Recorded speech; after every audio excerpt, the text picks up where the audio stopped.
on Monday, the 13th of July, 2026. My name is Mr. Milne. I am the clerk to the committee. I have opened the meeting and am speaking because the first item on the agenda today is the election of chair. In accordance with the council's constitution, the chair must be a county councillor. So I will now turn to members of the committee and ask for nominations for the position of chair, please. Yeah, I'd like to nominate Michael Mitchell to remain as chair. Thank you. So for those at the back of the room and those viewing online, Councillor Mitchell has been proposed by Councillor Neil Stevens and seconded by Councillor Tony Stevens. I will just check, are there any other nominations for the position of chair? There are none. Could I please ask members of the committee for a show of hands in support of Councillor Mitchell? 1, 2, 3. That's unanimous. All members of the committee have voted for Councillor Mitchell. May I be the first to congratulate you?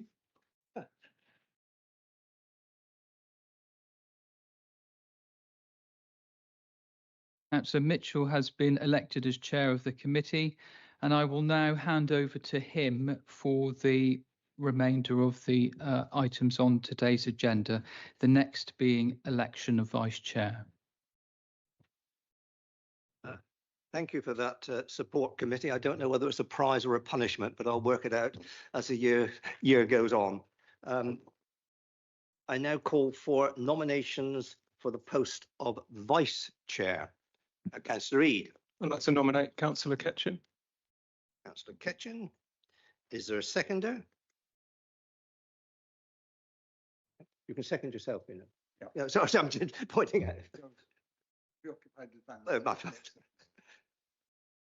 You're seconding yourself? Yes. And seconded by Councillor Ketchen. For members, just in case, it is possible under the rules of Devon County Council for members to either propose themselves or second their own nomination, just in case people were used to other arrangements in other places. Are there any other nominations? I'd like to nominate Councillor Game. Councillor Game. Is there a seconder for Councillor Game? Councillor Stevens. Are there any other nominations? And as I say, Exeter City members are entitled to nominate and second, but they can only propose or second county council members. The chair and vice chair both have to be county council members. Just think. Thank you. Are there any other nominations? No. We will do this by show of hands. I'll do it in the order of nomination. So all those in favour of Councillor Ketchen, please show. 1, 2, 3, 4. All those in favour of Councillor Game, show. 1, 2, 3, 4, 5, 6. I therefore declare that Councillor Game is elected as vice chair of this committee. I'd like to thank Councillor Ketchen for his service last year. Thank you. So if we could ask Councillor Game to come forward.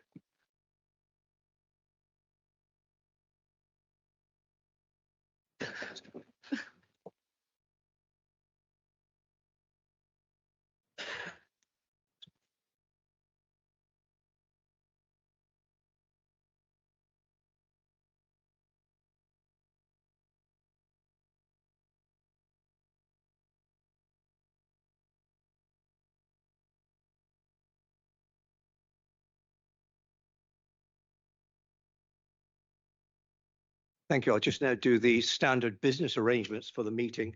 And could I point out, in the light of the climatic conditions we're having at the moment, there will be hydration breaks for you every 20 minutes or so you can come back and score for England again in the second half of the event. But we will ensure there are breaks. There is water available. I believe it's South West Water Authority, but sorry, can't do any better. So we come back to the declarations then.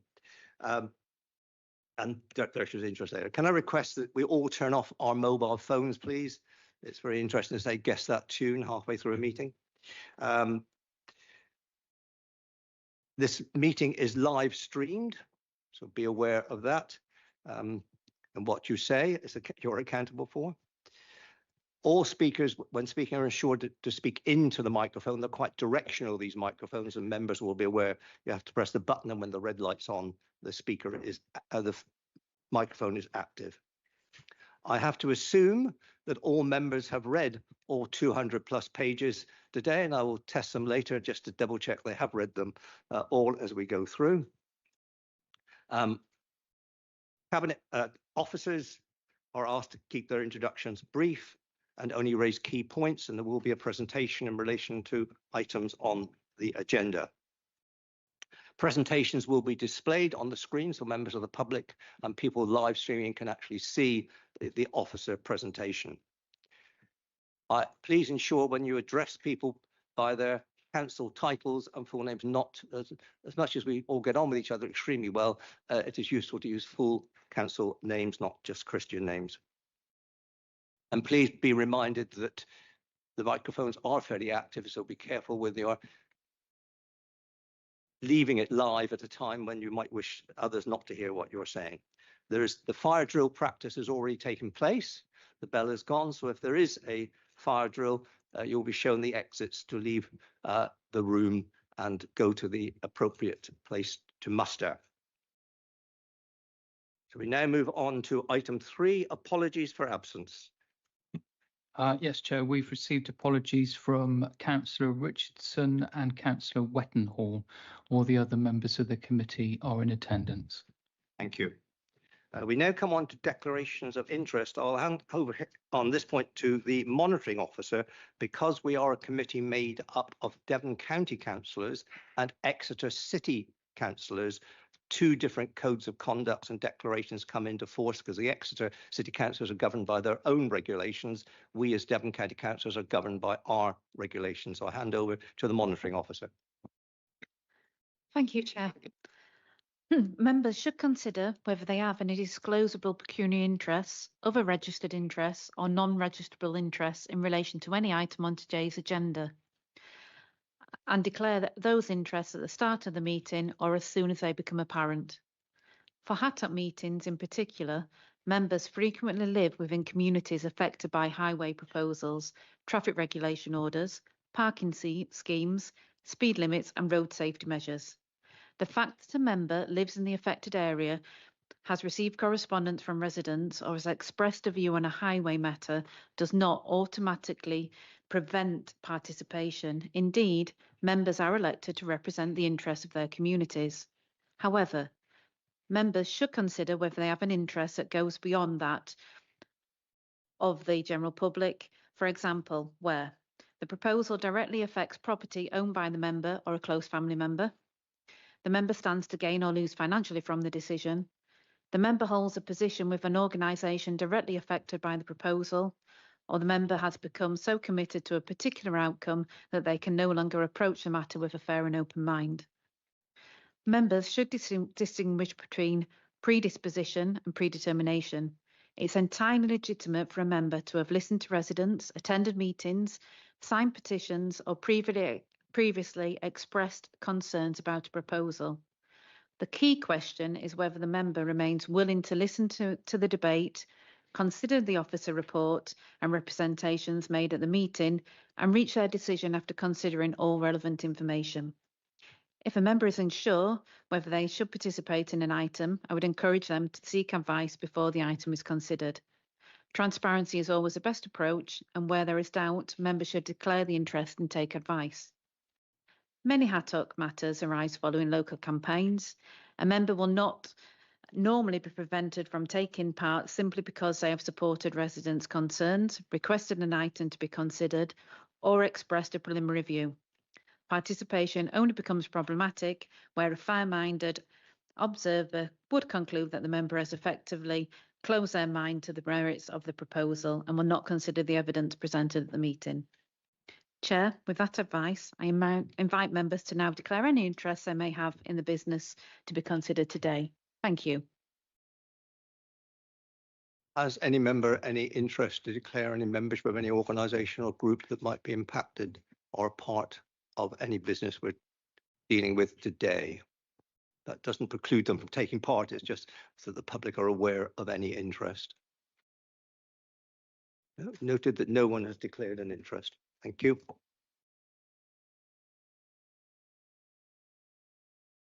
On to item 5, with the minutes of the meeting held on the 26th of January 2026 have been circulated. Is it your wish I sign them as an accurate record of those people who were present, of course, accurate record of the meeting that took place? Yes, I take that as agreement, and I will therefore initial. Could you please have a show of hands, please, of approving the minutes of the last meeting, those who were present? Thank you.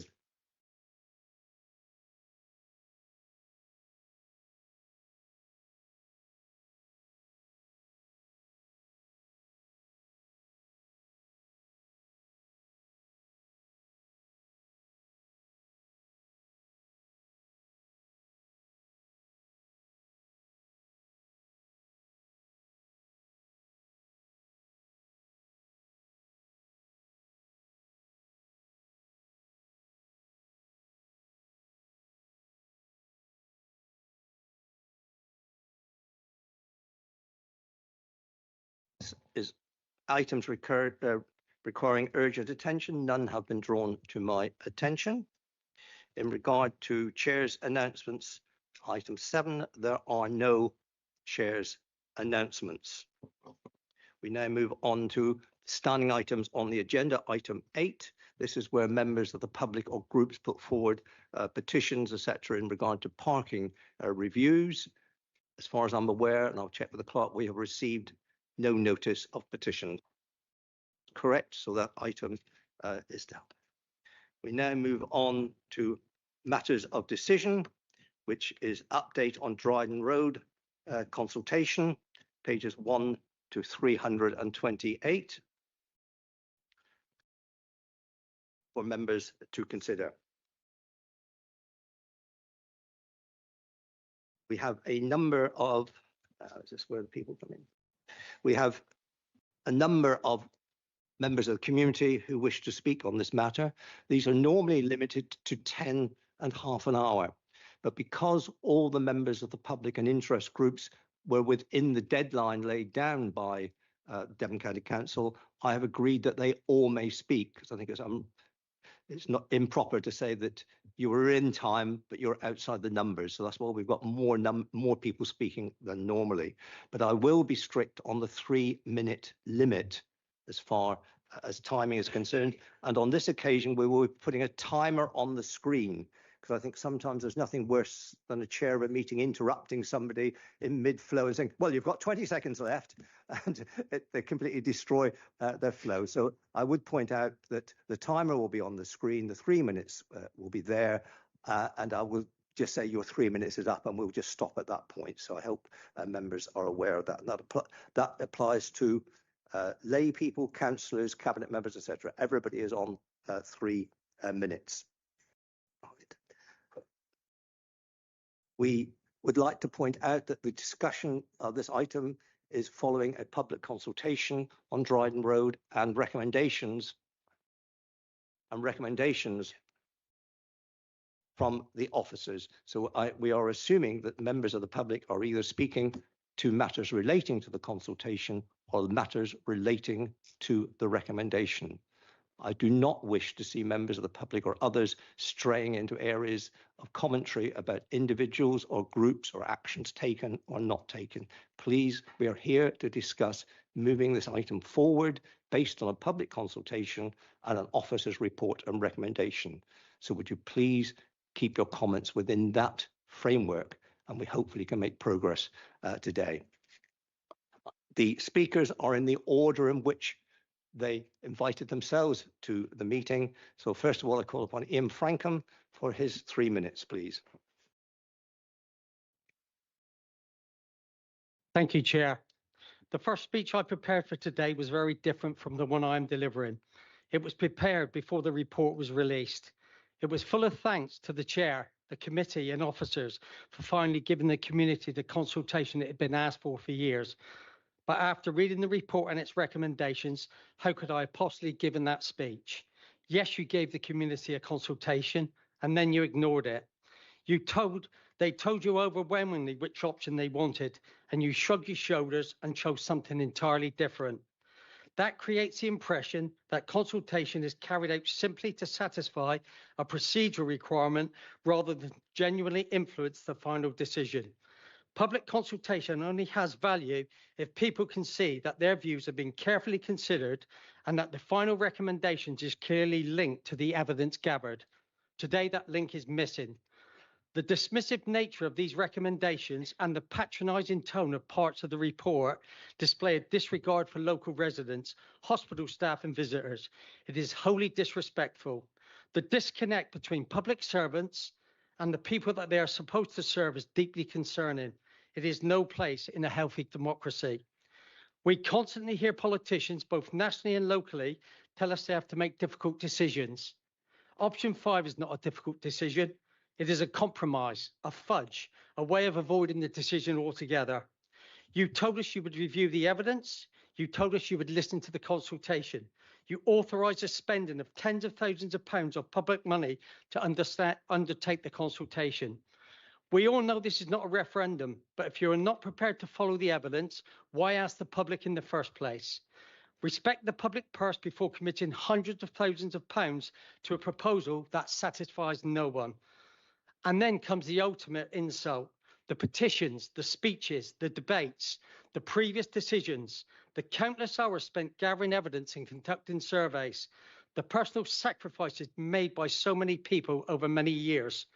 All of that could simply be set aside because the final decision may ultimately be made by another body, a body with no Exeter councillors on it and no direct accountability to the people most affected.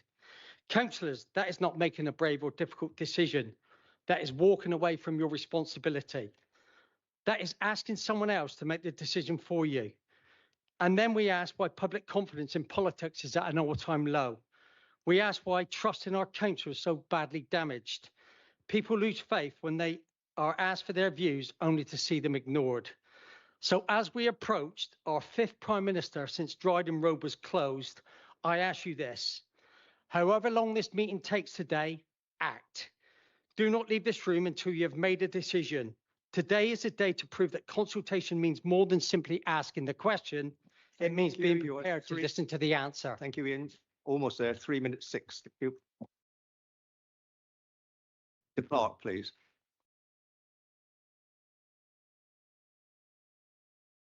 My name is Linda Clark. I was formerly Treasurer for 7 years and Gift Aid Coordinator for another 7 years, and am now a volunteer at Wamford Methodist Church. Our church offers a place of worship and so much more, from toddler groups to coffee mornings, for a diverse community of all ages at the very heart of one of the areas most consistently identified as experiencing the highest levels of relative poverty, health inequalities and community deprivation in the city. Many of our members and other users of our services of all ages and backgrounds live and work in the area, and many have shared with us the effect and impact the closure of Dryden Road has had on their lives. Whether that is pensioners from the Burnt House Lane estate who rely on taxis to take them to hospital appointments, having to detour and pay more, or the many hospital workers living in the area who now walk a different route due to isolation on Dryden Road at the end of their shift, or those who live on the narrow Wamford Street or Buffingmoors Lane and experience a sharp increase in traffic on their street leading to congestion, or those from the Well Oak estate, especially those with mobility issues, who now have a large detour to attend our church and events. I understand that this is a consultation and not a referendum. However, the Council have now asked us for our views and specifically requested postcodes to ensure it heard from those of us most affected by the closure. When such an overwhelming majority of our residents and workers speak with one community voice, I hope you will hear that voice in the consultation results and give it real weight as you make your decision. I therefore respectfully ask councillors to support my community to reopen Dryden Road. Thank you, Linda. Next is Terry Crocker, MBE.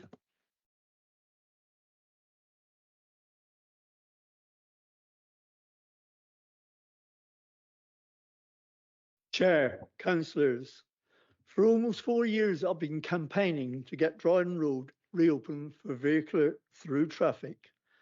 But I'd like to reiterate what I said in the covering letter with a petition I handed in April 23. Before proceeding further, we wish to make it abundantly clear that we applaud the initiative for improving the conditions for cyclists and pedestrians, but we consider the current scheme should not have been implemented and was detrimental to local residents. I mention that as 3 years later, I stand by those sentiments. The residents were seriously impacted by that 21 consultation. The difference between the two consultations is startling. In the 21 consultation, a mail shot was sent to just 400 residents or addresses, but that resulted in 588 responses. This time, 1,674 local residences were sent a mail shot, but it meant that 1,674 and 3,005 responded. In 21, 56% wanted Dryden Road closed to through traffic. However, 73% this time either supported or strongly supported option 3 and the reopening of Dryden Road. I wonder what the result would have been had all the local residents been informed in the first consultation. I suspect we wouldn't have been here today talking about it. Those in that first consultation, residents from as far afield as Plymouth, Poole, Honiton and Ottery were included in the overall figures. During the January 26 HATOC meeting, I mentioned there are a lot of stakeholders in the area that hadn't been contacted about the consultation. I'm sorry, but I can't see anything in the report about their responses, and I've spoken to 2 and neither were asked for their views. Public perception councillors. Those of us here today understand that none of you voted on the Dryden Road closure. I hope the press reports that fact because you're now unfortunately having the backlash on that decision. Comments from social media say time and time again, why waste so much money? Why can't we just have Dryden Road reopen for through traffic? So what we say is just reopen it, as HATOC he did the 56% majority last time, and 73. Your 3 minutes is up, sorry. Okay, Thank can I you. just add one final piece, please? It's a vote of thanks. For your MBE, yes. Thank you. Finally, I'd like to thank those councillors who've called in for a coffee and listened to our concerns, or attended our motorist engagement exercise, or even witnessed for themselves traffic taking a shortcut through the hospital. Thank you, Chair. Thank you, councillors. Thank you, Terry. Sue Westall.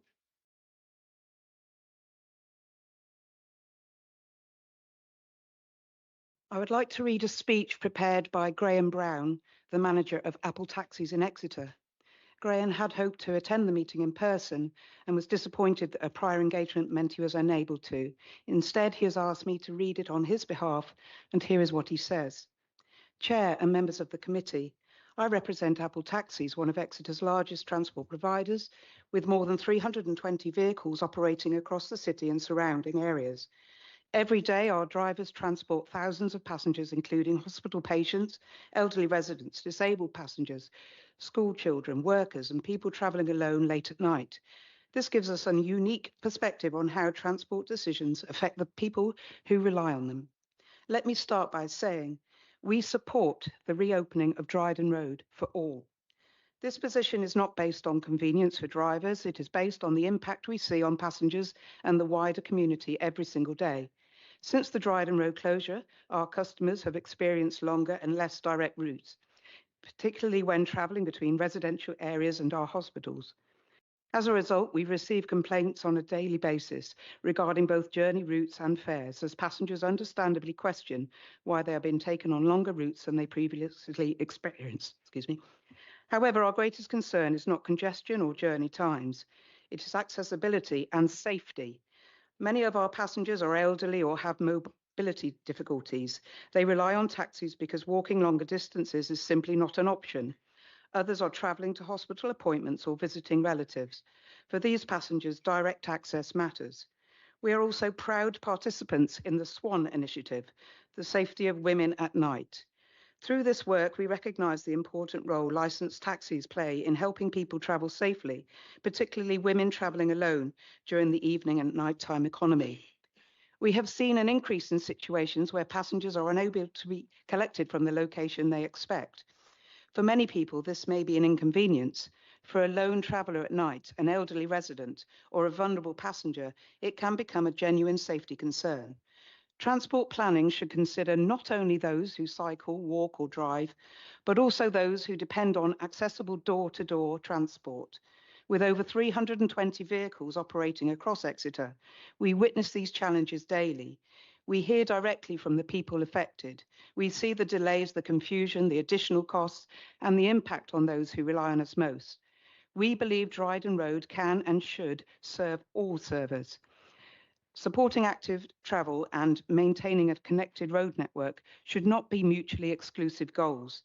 Every day our drivers see firsthand how transport decisions affect ordinary people. We are not asking for special treatment. We are asking for a road network that works for everyone. We therefore urge the committee to support the reopening of Dryden Road and restore an important connection for residents, patients, businesses and vulnerable passengers across our city. We are over time. Thank you. Thank you. I point out to speakers, although it seems somewhat mechanical, we're doing this through, but members are listening, they are taking notes, and some of you are raising valid points that need clarification or will form a part of the debate later. So please, your contributions are welcome and valued. And it's up to members of the committee to follow through on comments they hear or situations that occur. I now call upon Nick Bruce White. Good morning, committee members. My name's Nick Bruce White. My family have been residents at Wyvern Park, just off Dryden Road, for the past 10 years. We walk and cycle along Dryden Road several times every day. So when I speak today, unlike many of the people who have contributed to this debate, I speak from direct lived experience of the road network and the positive difference that Dryden Road has made to our family over the last 6 years. And not just for us, but for many residents like us who have had their voices drowned out in this polarised debate. I urge the committee to support option 1 and reject option 5. The consultation clearly showed that road safety was one of the most important issues raised by residents and school children. Since the closure was introduced, Dryden Road and so much of the wider area has become safer and cleaner. When linked to the excellent recent improvements to the cycle network along Rifford Road, Sweetbriar Lane, Ludwell Lane, Wanford Road and Magdalen Road, children can now travel actively in a way that was simply inconceivable 5 or 6 years ago. Option 5 is not just a backward step, it creates an environment even more hostile and intimidating to cyclists than before. Painted advisory lines provide neither protection nor confidence. A painted line does not stop a vehicle entering a cycle lane, least of all when unavoidably the width of the road will force any passing two-way traffic into the cycle lanes. A cycle lane occupied by cars is no cycle lane at all. It would render the integrity of the entire cycle network in the east of the city entirely unsuitable for all but the most experienced and confident cyclists. And the school engagement recognised exactly these concerns. Children themselves, including my daughter and many of her friends at Isker Academy, raised worries about mixing bikes and vehicles and highlighted the value of delineated cycling infrastructure. I appreciate that many people want improved hospital access and reduced congestion elsewhere. So do I. However, option 1 directly addresses that concern, allowing buses, taxis and emergency vehicles through, as at Wanford Road. while preserving the active travel benefits that the community currently enjoys. If the road is reopened to general traffic, all of the benefits of the current environment would be lost immediately. The impacts on cycling confidence and community health may last for years. Committee members, I ask you to put safety, our environment and our community's health first. Do what is right, not what feels popular. Please support option 1 and continue to preserve Exeter's proud spot as the most active local authority in England. Thank you. Thank you. Dave Goodley. Hello, good morning, committee. I and my wife live in Dryden Road and we have for 30 years. We work for the NHS, so it's kind of convenient for us, although I mainly work from home these days. We live in what I would call Lower Dryden Road, so the bit below Bobby Moore's Lane. So we probably get an equivalent level of traffic as to that part of Bobby Moore's Lane. Over the years, like everywhere, traffic has increased substantially. In Dryden Road, it had become quite a busy main road and in my opinion, couldn't really cope with the levels of traffic thrown at it. The lower part is quite narrow up parts with houses quite close to the road. At peak times, traffic would be backed up all the way from the end of Dryden Road, past the Bobby Moore's Lane junction, past the Cedars entrance, and sometimes all the way up to Wamford House, which isn't really good for anyone, in my opinion. In fact, you'd get traffic just idling and inching its way down the road, and it would also cause traffic to back up on Bobby Moore's Lane because it couldn't get into Dryden Road because of the congestion there. So the traffic measures introduced sort of really reduced the traffic levels on Dryden Road, as you'd expect, to what I'd say an acceptable level. I think that area of Dryden Road probably does have its fair share of traffic in any case at the moment. And the levels of congestion that we saw in, from my experience over the years, I've never seen that level of congestion in any other comparable street in the area. I support the active travel as well as driving. We do cycle and walk, and I think to have a safer, quieter route for those who want to cycle or walk, in my opinion, is a good thing. I've suffered health problems myself, had a heart attack, so I know air quality is important. And I fully support where there's issues elsewhere that we deal with them, whether that mean maybe some access only streets or other practical measures that will help in other areas that are suffering congestion and air quality problems. So I just support option 1. I mean, I would respectfully ask is that if Dryden is ever reopened to two-way traffic, that it's kept under review, that if it appears that it's caused unacceptable congestion again in Dryden Road, that it's reduced the effectiveness of the active travel measures, and it perhaps hasn't had the desired effect elsewhere, then it'll be re-looked at. I appreciate you trying to find a way through this difficult issue and satisfy everyone, but that may not be possible. Okay, thank you. Thank you. Kit Reynolds.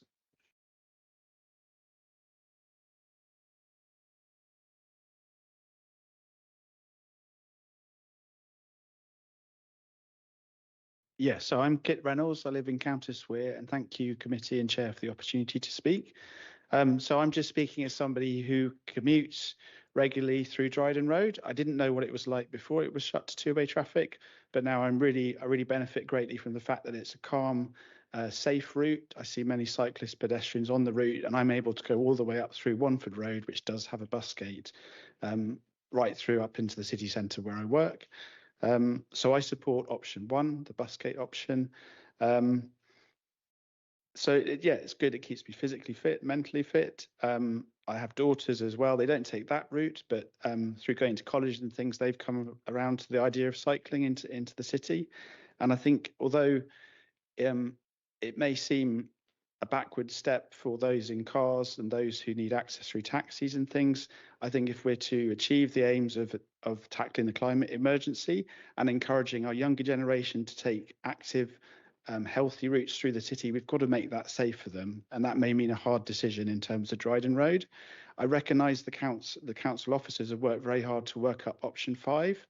I can see that the idea of a cycle street would seem like a good way through this difficult situation with different sides, but I'm concerned cycling up that road, that if I were to be on the cycleway and it was to be a busy road, which I hear from all the forecasts and other speakers that it would be, that it's likely that those cars are going to take over the cycle lane. As an experienced, confident cyclist, I can probably manage that.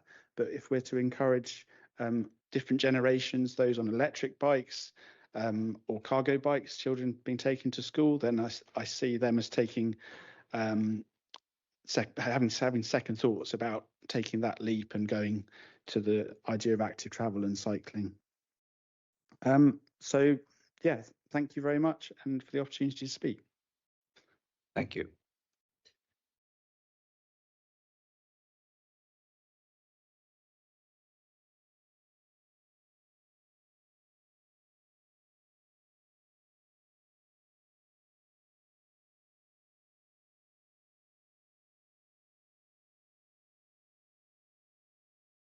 Thank you, Chair.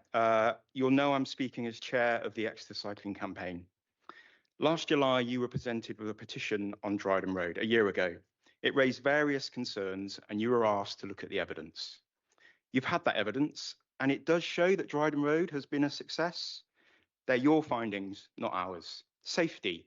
All collisions have halved on Bovymoors, Dryden and Barrett Road, reported by the police and Devon County Council officers in your reports. What an amazing win. Air quality.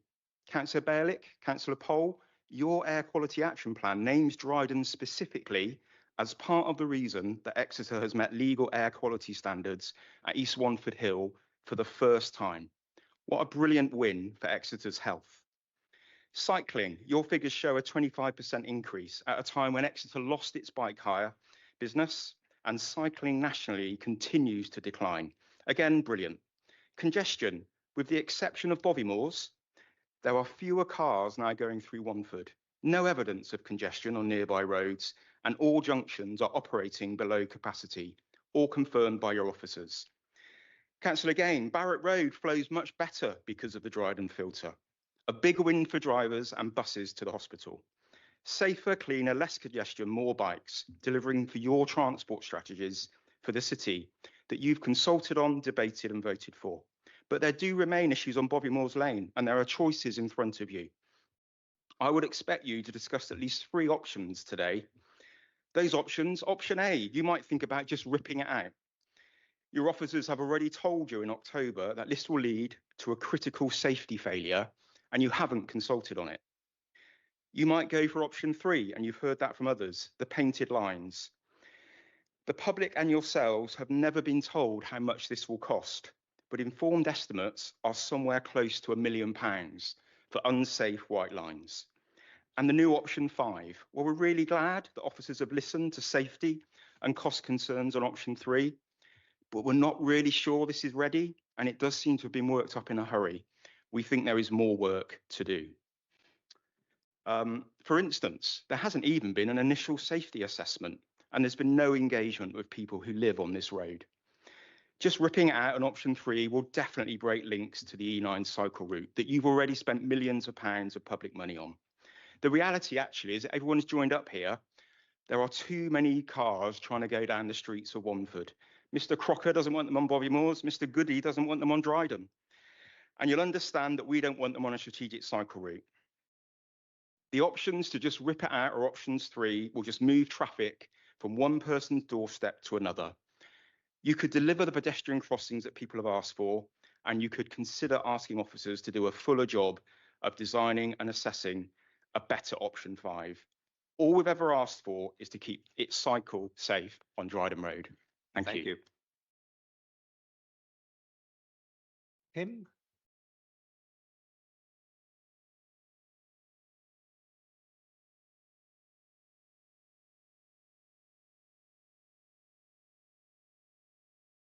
Thank you. When you're ready.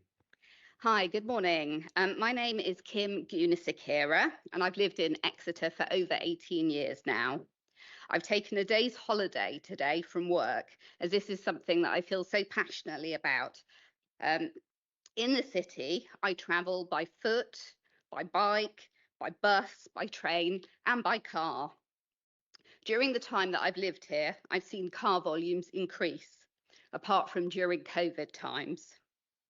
When I cycle and walk, I don't always feel safe. Segregated cycle paths are where I feel safest. All 6 of my Exeter-based nieces and nephews got a car when they turned 18. All of my neighbours' adult children got a car when they turned 18.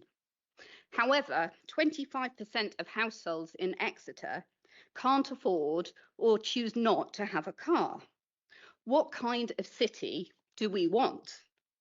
One where children are ferried around until they turn 18 and then they get their own car if their parents can afford one, or one where it's safe for 11-year-olds to cycle independently to school, to visit friends and sports clubs, and carry on doing this as adults.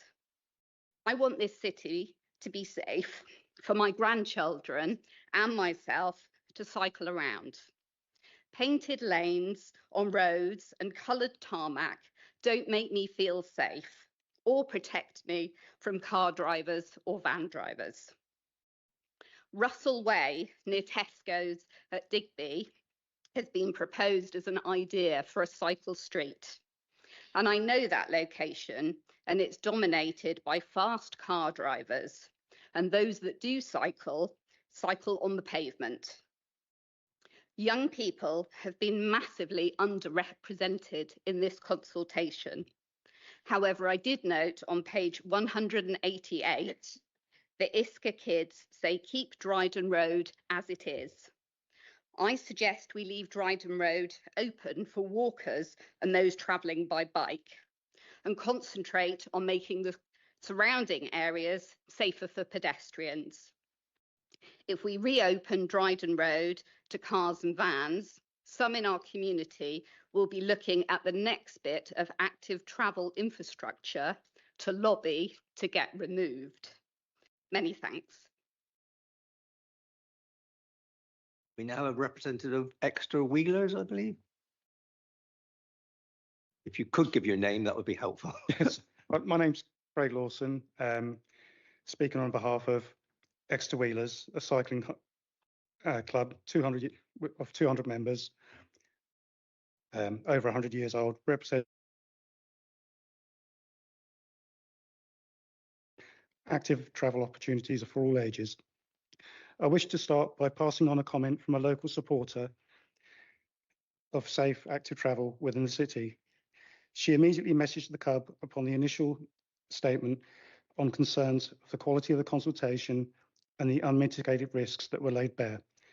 I love the good old days when families went out cycling. We were so blessed up the country lanes, ringing our bells and reaching a corner to let people know we're coming. Respect for others in a leisurely way. Life was great. We wholeheartedly agree with the sentiment. The opportunity for safe cycling routes to open boundaries of one's horizons should be celebrated, not only in rural country lanes, but within our city boundaries as well. This is especially true in a city such as Exeter, where we already have one of the highest levels of active travel within the country. We should be rightly celebrated. It is also the second largest commuting area in the country, with 50% of people who work in Exeter travelling from locations outside the city. These commuters will only increase with the increased building pressures from East Devon and Teignbridge, which will contribute little to the needs of people, putting more pressure on the existing road network in the city itself. The residents of Exeter have risen to this challenge with rising travel demand instead of being met by Exeter's residents travelling by sustainable travel modes, to a point where Exeter residents now do not drive to work. Exeter residents still account for 46% of car-based commute trips to destinations within the city. These short distance cars journeys within cities have the most potential to be made by cycling and walking. To help improve this uptake further, DCC and ECC have both signed up for a number of plans which explicitly set out to increase this uptake further, containing statements such as the city's transportation strategy sets out a series of objectives to make cycling more attractive and encourage its use for appropriate journeys, especially as an alternative to the private car. The strategy aims to promote the benefits of cycling to the wider community and increase the levels of cycling within the national targets set by the government, which is to treble the number of cycling trips from 2010 from a 2000 base. There is a potential for many more journeys up to 5 miles to be taken by bicycle by potential cyclists put off by fears for their safety as a result of speed domination of the network of motorised traffic. Where cycle routes have been provided in a linked up and coherent way, cycle use has increased. Approached 3 minutes and more. So one last sentence, have you got it? I had so much to go through.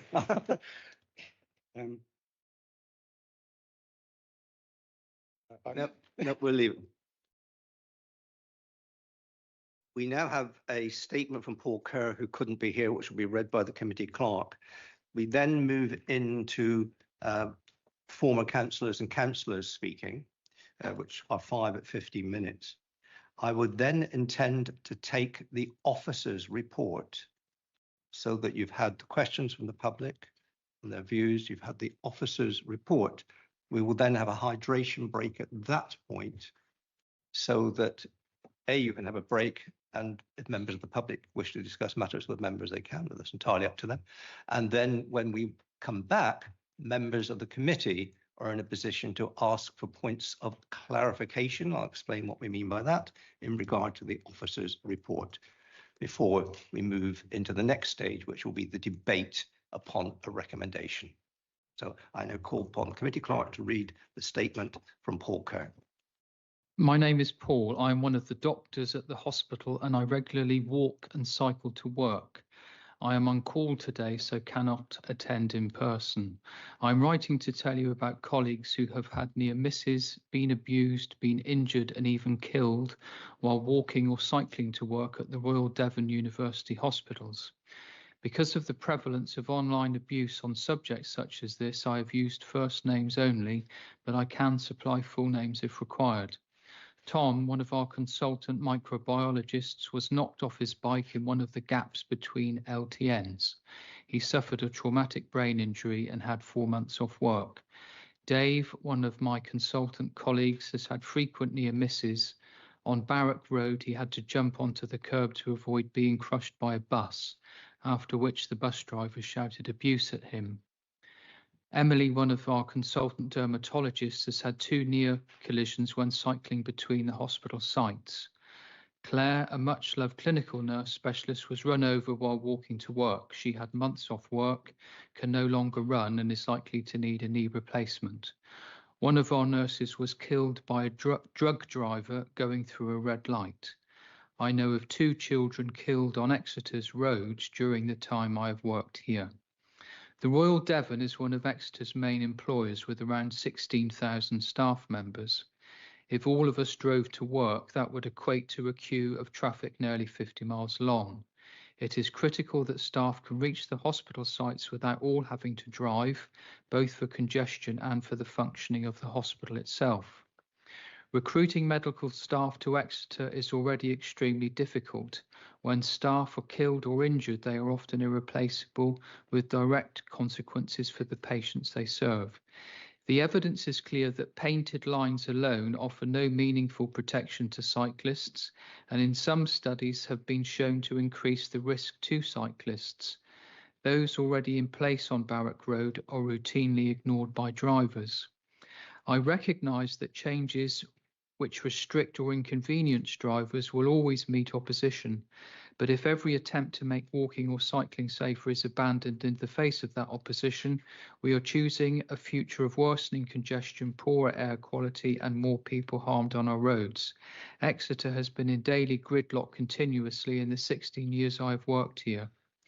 That will only be alleviated to the benefit of everyone, including drivers, when we get serious about providing safe alternative ways to get to work and school.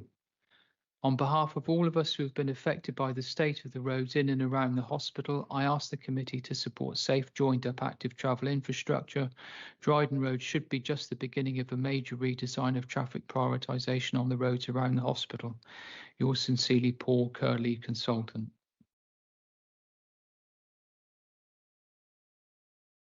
I now call upon Alderman Percy Prowse for 3 minutes.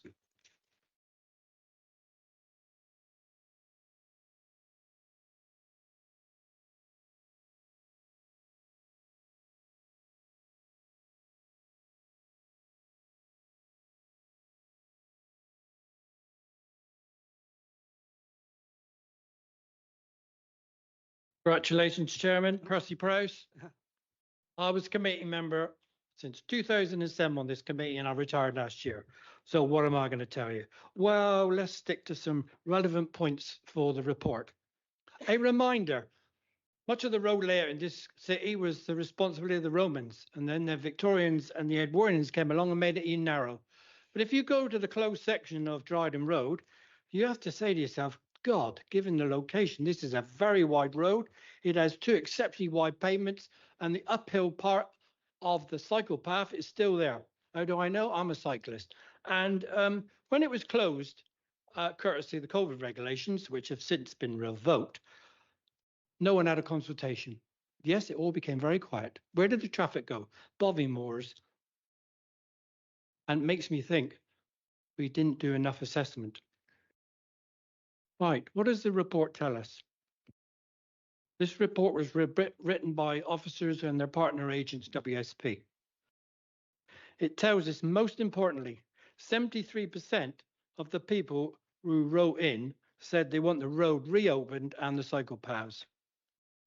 The council said this was a substantial number. What did they say about the people who said keep it shut? That was 15%. The council said this was a notable minority. Now, there are a lot of add-ons in this report for this this agenda item, but it appears that if you vote for any of that stuff, there's hardly any funding. Now, I draw your attention to paragraph 11. This deals with the legal aspects of this entire consultation. One of the pieces of legislation is 30 years old and one is 50 years old. This is stuff I dealt with as a copper. Why is it still there? Because it's still relevant to the council and relevant to anybody who wants to be consulted on this. So we've had a consultation and we've heard how many people wrote in and what they said. You're legally responsible for paying attention to what the people said who wrote in. It might not be the case that you might not have liked what they wrote, but you have to legally pay attention to the numbers game. Otherwise, it was pointless the officers preparing a report that was so long if you're going to ignore it. Saturday afternoon, I decided to go to Lidl's, buy 6 pints of milk on my bicycle via the closed route. I went down there. I'd never passed a cyclist or a pedestrian. I came back 20 minutes later, never passed a cyclist or a pedestrian. And that's how it is been since it was shut in 2020. It's now 5 years later. I'm wrapping up, Chairman. Thank you. 3 minutes, dead on. I'm the only one who was dead on there.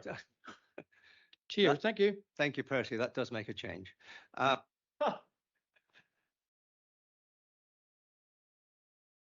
Foggin.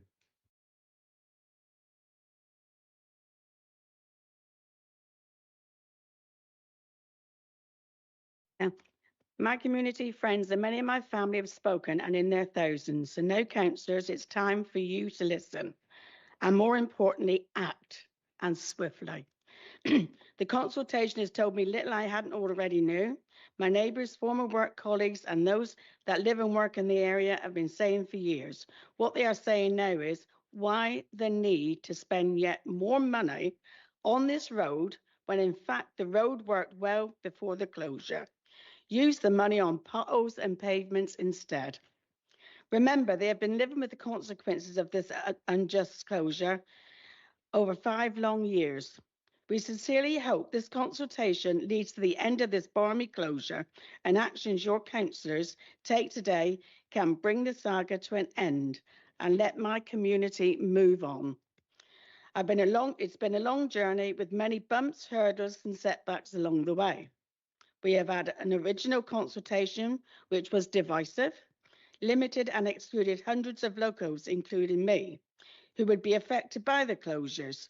It took hours of painstaking analysis and scores of freedom of information requests to get to the bottom of that.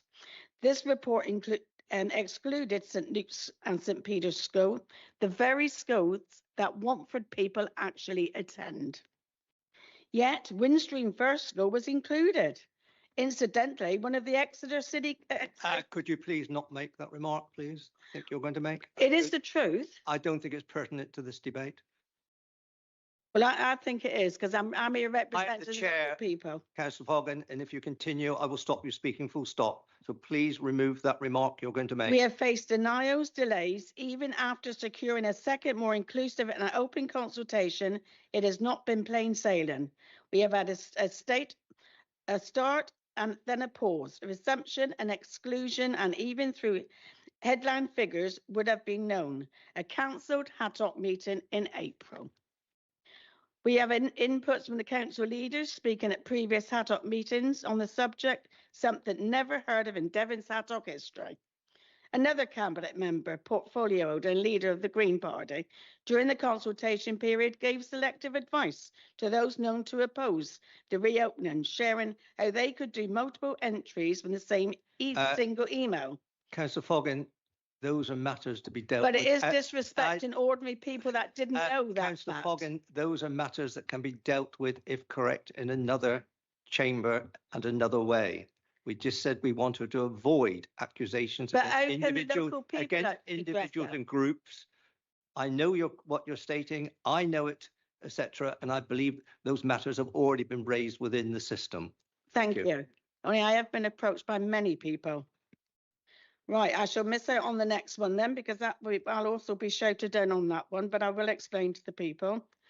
But I'll let you go to 3 minutes 20 in view of my interruption. But we are here now, July the 13th, and it's down to you councillors to close the book on this episode, listen to and represent the wishes of locals and hospital users and stakeholders, and follow the evidence and make a common sense decision and start to restore faith and rebuild our council.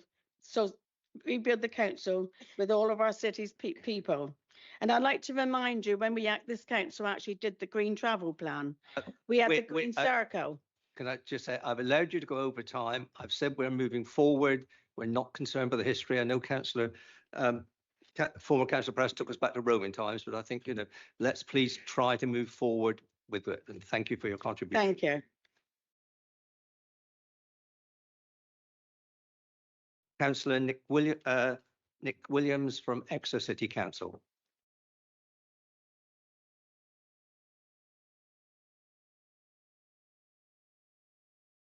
Morning, Mr. Chairman. Can I just ask you to be a little bit lenient on the time, as I suffer a lifelong stammer?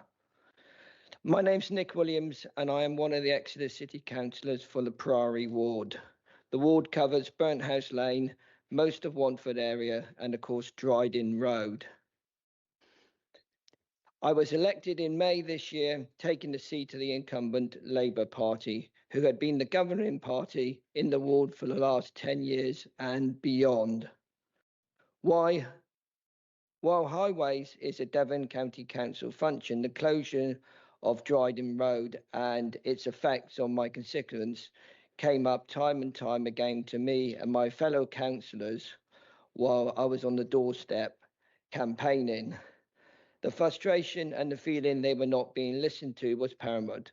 Whether it was those who worked or had appointments at our local hospital, who now face the detour along Burnt House Lane, Topsham Road, Barrett Road, or worse still, congesting the tiny Watford streets of Bovymore Lane, Holden Terrace area.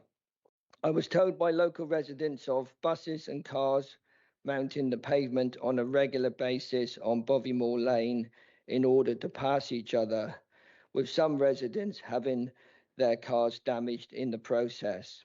I've heard about ambulances being delayed on the way to the emergency department. Residents told me they no longer walk their dogs on Dryden Road in the evening due to the isolation. 73% that participated in the consultation supported or strongly supported option 3, which is well over 2,000 of those that took part. I know you might say that a consultation is not a referendum. However, the residents have shown in huge numbers what they believe should happen. Those who can make decisions that affect people's life, like you, must take into account of how it impacts the residents.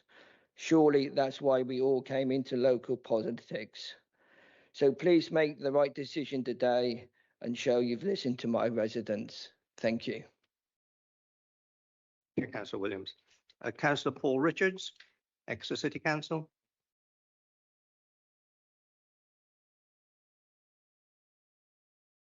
Thank you, Chair. My name's Paul Richards. I'm recently elected councillor for St Loy's, but today I'm speaking as a resident and on behalf of other residents affected by the closure of Dryden Road. I'd like to give you some comments from residents in the area. The increase in traffic has resulted in delays getting onto Church Street from Kingsway and Meadowway, and these roads are also being used as shortcuts from 4 Street Heavitree to Barrack Road and vice versa. There's been congestion along the Church Street and Bovymores Lane junction, which also includes the entrance to the accident and emergency at the RD&E hospital.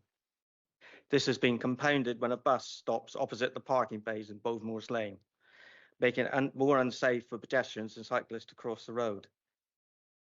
Also, residents with drives and garages in Church Street and the lower side of Meadowway sometimes have difficulty accessing and exiting their properties due to the extra traffic. Vehicles are also using Baker Street and Church Terrace as shortcuts to avoid the Howden View Terrace and Barrack Road junction. And this also applies to rat runners through the hospital from Church Lane to Barrack Road and vice versa. I'd like to refer to the recent consultation, which is Appendix D3, the traffic flow assessment and junction capacity assessment updates, which is on page 326. Traffic figure for Bovymores Lane between Carlisle Road and Church Street in April 2026 AM peak hours from 8 to 9 shows 672 vehicles in that hour, which equates to 11 vehicles per minute, compared to the pre-closure figures of only 417 vehicles, 7 vehicles per minute, which is an increase of 4 vehicles per minute. The Howden View Terrace Barrack Road junction records 471 vehicles in that time, which is 8 vehicles per minute, 8 vehicles per minute in the AMP. Unfortunately, there's no pre-Bollard survey to compare. I'd like to conclude with the reopening of Dryden Road to traffic. This should help reduce vehicle movement along Bovymores Lane, making it a safer environment for pedestrians and cyclists. Thank you.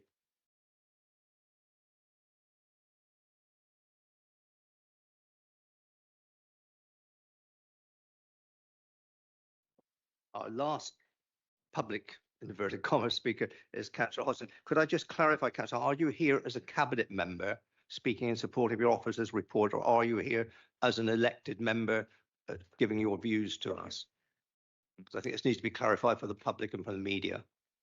I'm not here to be on behalf of the officers. I'm here actually as a member of the council, but also I'm as a cabinet member as well. Your 3 minutes. Thank you. Thank you for permission to speak at this meeting. And people behind me, please excuse my back. People have been using public footpaths for walking and cycling routes for years. There's nothing new here, except with ever increasing numbers of cars in our towns, cities and rural roads, we need to reduce the congestion and dangers of cars by creating more of these strategic, safe walking, cycling and wheeling, in other words, active travel routes. So why is there a recent kickback against these safer streets dedicated to walking and cycling?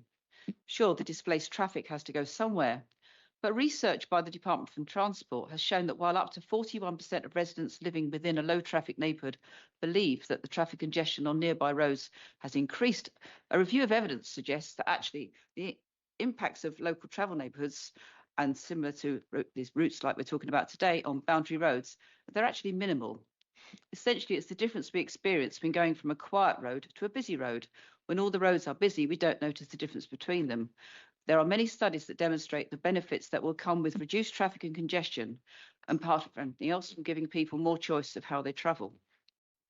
The traffic congestion that has been getting worse in Exeter for years is not only physically dangerous, but for pedestrians, cyclists and disabled people, it has created very poor air quality that is affecting people's quality of life and affecting their health. Many city dwellers and others living on busy roads experience a lot of noise and fumes that are not only unpleasant, but a major contributor to the rising cases of asthma, particularly in children. Asthma is known to have lasting effects on health for life. Climate change is real and here. To ignore it is reckless. We all have to play a part. The heat waves we are experiencing this past few weeks are getting more each year on year. We are breaking previous records for daytime temperatures on many days. The heat is dangerous. People in this country and across Europe have been dying in this heat. This past winter, the UK has experienced major storms that have left people's homes and farmers' fields untenable for months. Just last week, wildfires killed people in Spain, including UK citizens. These are the impacts of climate change caused by our burning of fossil fuels in our home heating and cars. Transport accounts for over 30% of our carbon footprint, which is huge. Active travel routes provide people with the choice to travel safely without the car. It enables children to walk to school safely. Devon County Council has spent years and a lot of public money helping the public to have these safe routes in place. 3,000 votes is a small percentage of the 1,000 plus residents in the city and those who travel here for work, etc. There is a silent majority who hasn't spoken. This has been a polarised debate that can blind us all to the evidence of the impacts of cars and congestion. And I ask you, let's be brave today and do what we know we must do for the future of the city to move forward towards a clean, safe city for all. That is how we will reduce traffic and congestion. Thank you. Councillor Hodgson. I now note that we've been in session for 1 hour, 10 minutes, and I think it would be useful to have a hydration break, shall we say, at this stage of 10 minutes, and then we'll hear the officer's report, because the officer's report might be extensive and go on for a little time. Thank you. So 10-minute adjournment.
back into the room. We'll be resuming the meeting very shortly. Thank you.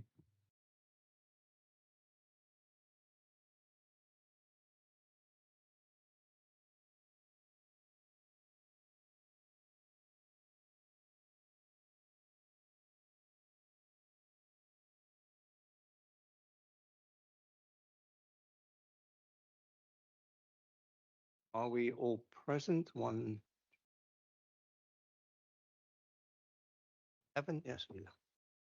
There is apologies. We missed one name off the list who had applied within the time, etc. Christian Walsh from the Community Transport. You'd like to come up and your special position of 3 minutes. Clock will start and then we will have the officers' report. Thank you, Christian. Hi everybody, my name's Christian Walsh and I manage the X Access charity in Exeter. We're a community transport association, mainly run by volunteers. We offer a number of services including a ring and ride bus service, which offers day trips and shopping trips for elderly people and those with mobility problems, sometimes quite severe mobility problems. We collect people from their homes. So we don't use bus stops or we can't use routes. We have to go where our customers are situated. And they rely very heavily on us for their independence and social inclusion, because we offer a door-to-door service, including carrying their shopping into their homes. And they look forward to the get-togethers. It gives them the ability to socialise with people that have become friends over the years. Our routes are planned geographically to ensure cover across Exeter so we can help as many people as possible and to keep the routes efficient to keep the cost down. Our Tuesday route covers Burnthouse Lane, Wanford, Topsham and Countess Weir and has been directly affected by the closure of Dryden Road, which is a clear and obvious route linking Welloak Park and Grasslawn Estates on Barrack Road with Wanford and Burnthouse Lane. Picking up a customer at Welloak, then onto Wanford, now requires detours down a congested Bovymoors Lane, where we regularly see buses and other vehicles mounting the pavements or ambulances stuck going into A&E. We have customers either side of this closure, and to navigate this involves a lengthy detour. It affects our timing, our fuel costs, and our customers get frustrated if we're late because of being stuck in traffic. We've spent some time doing research. On the 9th of July, between 10:35 and 11:35, the road was used by 8 cyclists and 8 pedestrians. This is a peak time for a service such as ours and demonstrates the low volume of use during these periods. We used to use Dryden Road as it's a wide, direct route built for traffic. Please see common sense and restore this access for our charity and other transport organisations who are trying to help the elderly and those people who struggle to get around independently, which we take for granted. Thank you. Thank you, Christian.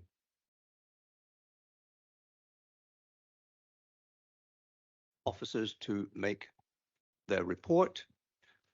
What will follow then are questions of clarification. I'll point out what a question of clarification is as distinct from a debating point afterwards.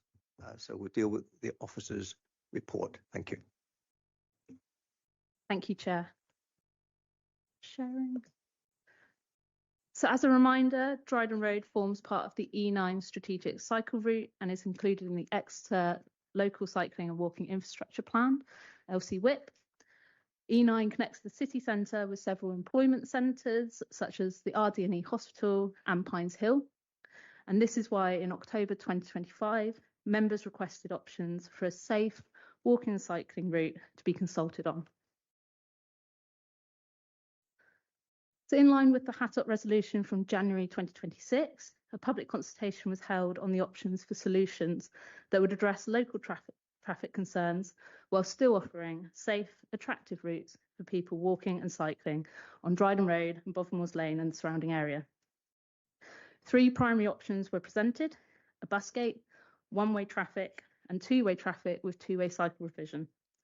Also, a no change option was included, retaining the existing layout on Dryden Road. Sub-options addressing the retention of parking between Bovermoors Lane roundabout and Wanford Street were also included for options 2 and 3. Views were also sought on proposals for pedestrian crossing points in the Bovermoors Lane area. A summary of the consultation results are shown here. We received nearly 3,000 online questionnaires with over 10,000 unique visitors to the scheme website. 811 responses were received prior to a consultation pause, and 2,123 were received post-pause. In addition, 71 hard copies of the questionnaire were received.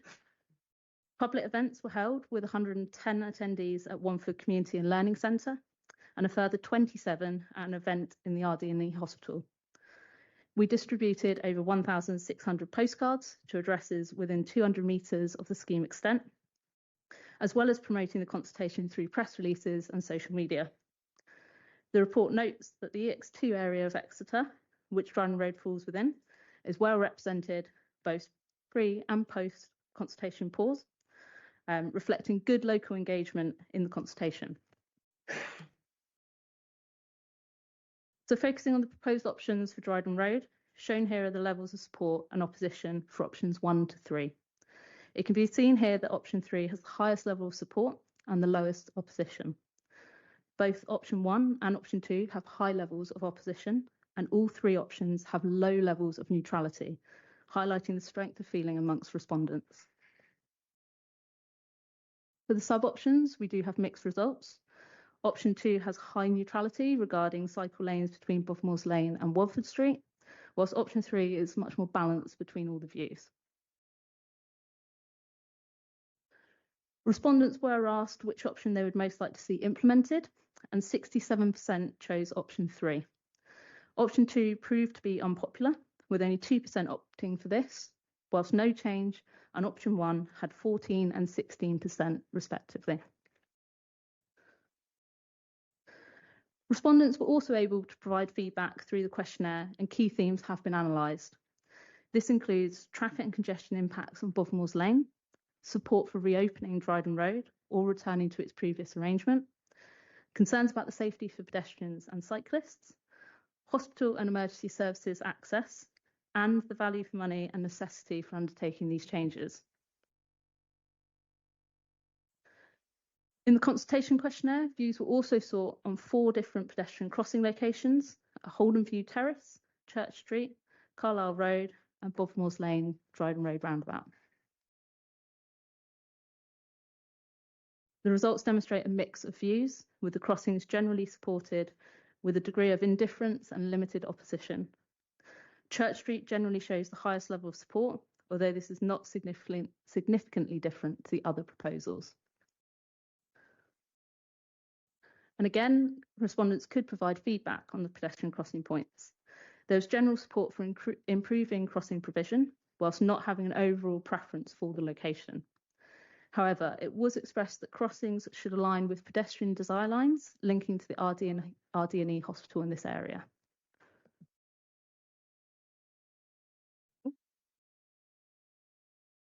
So at the conclusion of the public consultation, option 3 had a majority of support and was a clear favoured option. However, further analysis of the long answer questions revealed concerns regarding this option, in particular with regards to safety for people cycling and the very high costs for delivery. As a result, post-consultation amendments were considered and a further design was prepared. So this was called option 4. And option 4 was prepared in order to consider whether there was a way to deliver segregation for cyclists whilst enabling two-way vehicle movements. In order to do this, the southern footway would be converted to a bidirectional cycle route. Pedestrians leaving the Well Oak Park area would need to cross onto the northern footway of Dryden Road. This was originally considered during the long option development prior to consultation and was discounted due to concerns regarding pedestrian conflict and particularly the impact on people who are visually impaired.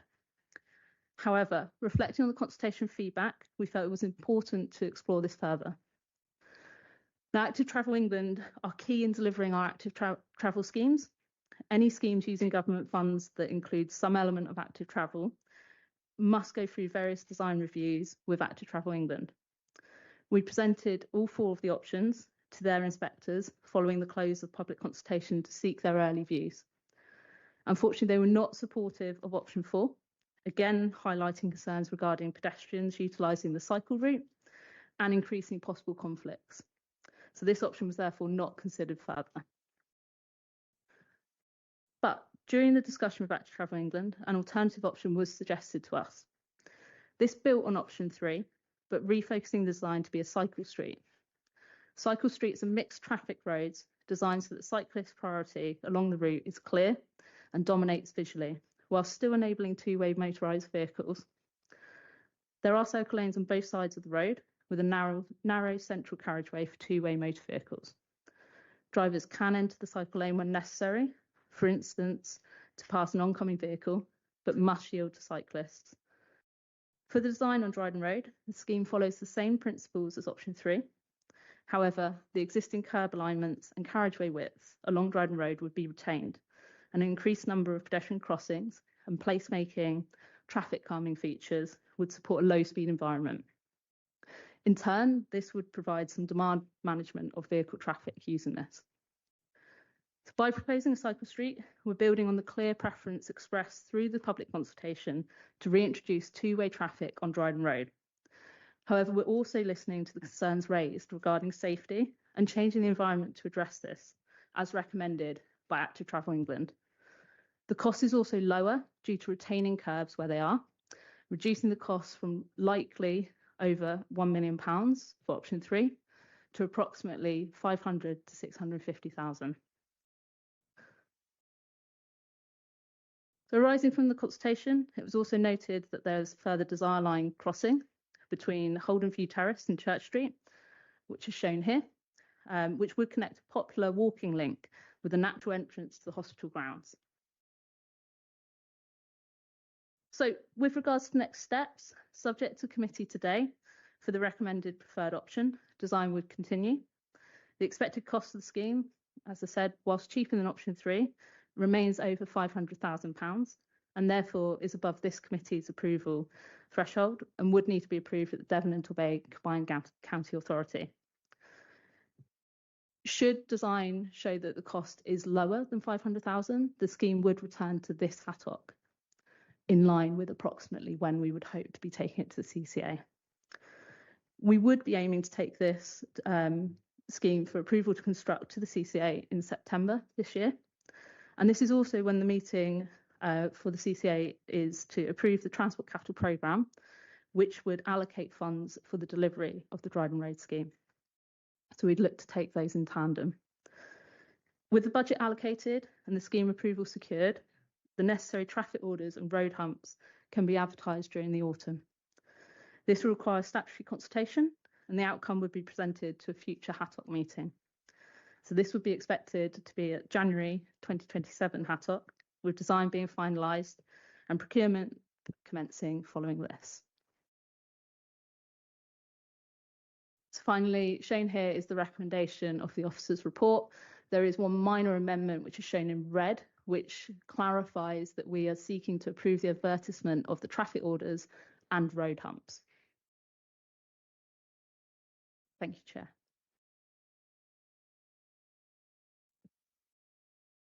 That's the end of the officer's presentation. As I said, we're dealing now with questions of clarification from members of the committee. There's not a debate, it's based upon your understanding of the public consultation and your understanding of the recommendation.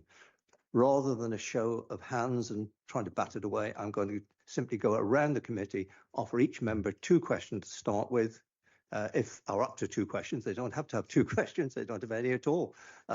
And then we'll go around the committee again in the reverse, in the same order in case there are any other follow-up points. And this is your opportunity to follow up, if you wish, on any points raised by members of the public when they presented. So I'll start at the far end with Councillor Ketchen. Are there any points of clarification you wish to raise? I think the report's very clear.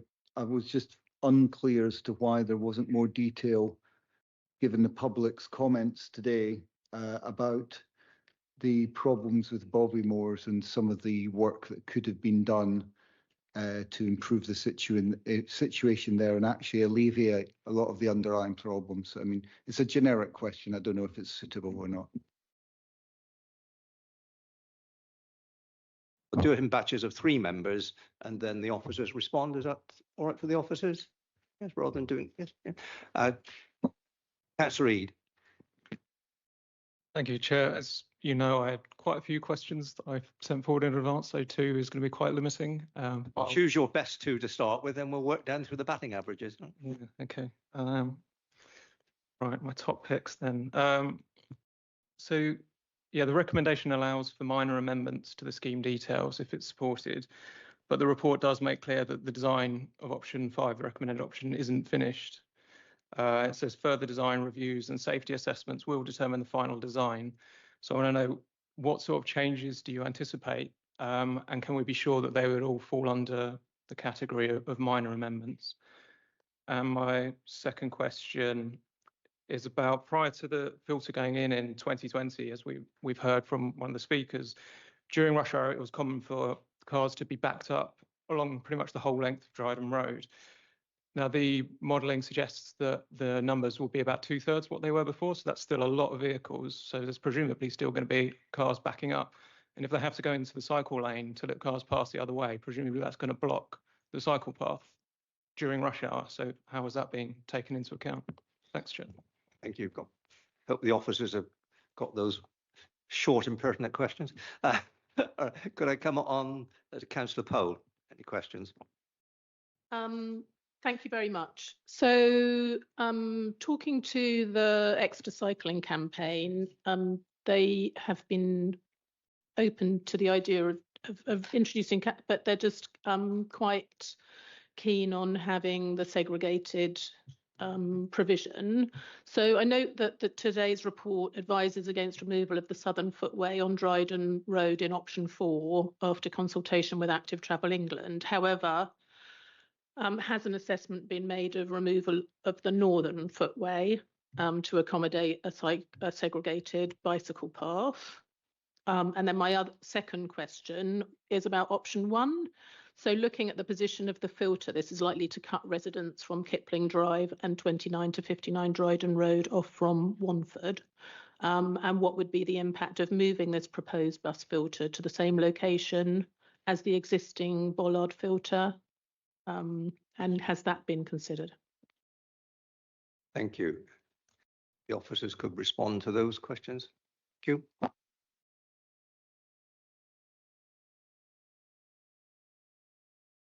Yeah, if we take Councillor Ketchen, your question first with regards to Bovermoors Lane. Obviously, we've focused on the proposals as were set out in January 2026 HATOC, with the scheme that is largely focused on Dryden Road, which is, we understood where the committee wanted us to be looking. We have obviously received some comments around possible further amendments that could be made on Bovermoors Lane, such as some narrowing of footways. This could be considered in a further design that goes forward. We've had a quick initial look, and there are some design considerations that need to be taken into account, such as ensuring vehicles are accessing the Bovermoors Lane mini roundabout with Dryden Road at the correct angle and make sure they've got enough space to make the movements that's required. But we could look to include some small amendments on Bovermoors Lane as part of a future scheme. At the moment, we've reflected it based on what was discussed at previous HATOC committees. Councillor Eade, your question around minor amendments. I think we do need to highlight that this report is obviously seeking an endorsement essentially of the principle of the preferred option, which is cycle streets. We are, as you've noted, quite open in the report that there is more design that needs to be done. This isn't a detailed design that we're seeking approval for construction, and therefore we would anticipate that we do need to be open-minded to changes that may need to come forward, for instance, as design continues, or on the feedback of road safety audits or further consultation with Active Travel England. I think it would be hard for us to guess at this stage exactly what those changes may be, but it could be, for instance, the location of pedestrian crossings. It could be amendments such as that. Throughout, we would be looking to ensure that the local members are kept up to date with how the design is progressing. And clearly, if it's not a minor amendment, we'd need to go through an alternative process to get those approved. Yeah, at this stage, we would anticipate changes to be minor amendments in line with the scheme which is proposed and the principle of the cycle street that we've put forward. Can I just add to that? I mean, basically the principles are that the cycle lanes are as they're proposed in the scheme with the central carriageway. So the widths are fixed. This is purely about how do you achieve that 20-mile-per-hour environment to calm the speed. So actually, it's the measures along there aren't going to be substantially different. It's bumps, it's locations of crossing. So I'd class those as minor amendments. Hi there, Councillor Pole. So your question about the Northern Footway. Queues on drive. Sorry, Councillor Reid. So you mentioned modelling and potential cycles being stuck behind queues on Dryden Road. So one area we could look at is increasing the cycle box on the Barrack Road, on the Dryden Road Barrack Road arm. So there's additional area for cycles to wait in that box to alleviate the potential for queuing, or it would be a simple case of cycles would have to queue like traffic would along there. So, and then Councillor Pole, your question regarding have we investigated the use of a segregated cycle lane along the northern side of Dryden Road? So that would still in principle have the same issues that Active Travel England said in relation to our design in terms of the southern side, whereby you'd still have the pedestrian and cycle potential conflict, which was the reason why Active Travel England suggested that we discount option 4. I think there's also a question around looking at the location of the bus gate. I think fundamentally what we've looked at is that the bus gate was not well supported during the public consultation. We've tried to build on what the feedback of the consultation was, which was very much centred around support for option 3, but also concerns around that. So no, looking at revisiting option 1 and relocating where the bus gate could be, we don't feel would fundamentally change the public consultation feedback that we have received to date. Councillor Bialik. Yes, thank you. Dryden Road is the item here that I'm looking at, and I would like to understand the process. If this is going to the CCA, what weight does any decision because why are we talking about it if it's going to the CCA? If we're going to rely on councillors from West Devon, South Hams, Torbay, all those people who are quite understanding of what's going on in Dryden Road, to make a decision, why are we dealing with it? And why, so that's one thing. The other thing with some of the other options, you put in here for option 5, the timetable effectively, which says how it's going to go through. What would be the timetable for option 1, 2, 3, or 4? Is it going to be quicker? Is it going to be slower? What are the hoops that we would have to jump through if we were to make a decision here today? And of course, what I want to understand is why I thought this was about what are we doing at Dryden Road? Now we've got pedestrian crossings, and although be it in the close area, we're now coming into the same project. Shouldn't they be separated? Shouldn't that be dealt with separately? So the cynic in some people will say it's been designed by people. This is your chance to answer back. It's been designed by the county in order to take it over 500,000 to take it away from Hattock. I mean, I'll be brutally honest, that's what's being said. So can you give us some assurance that's not the case?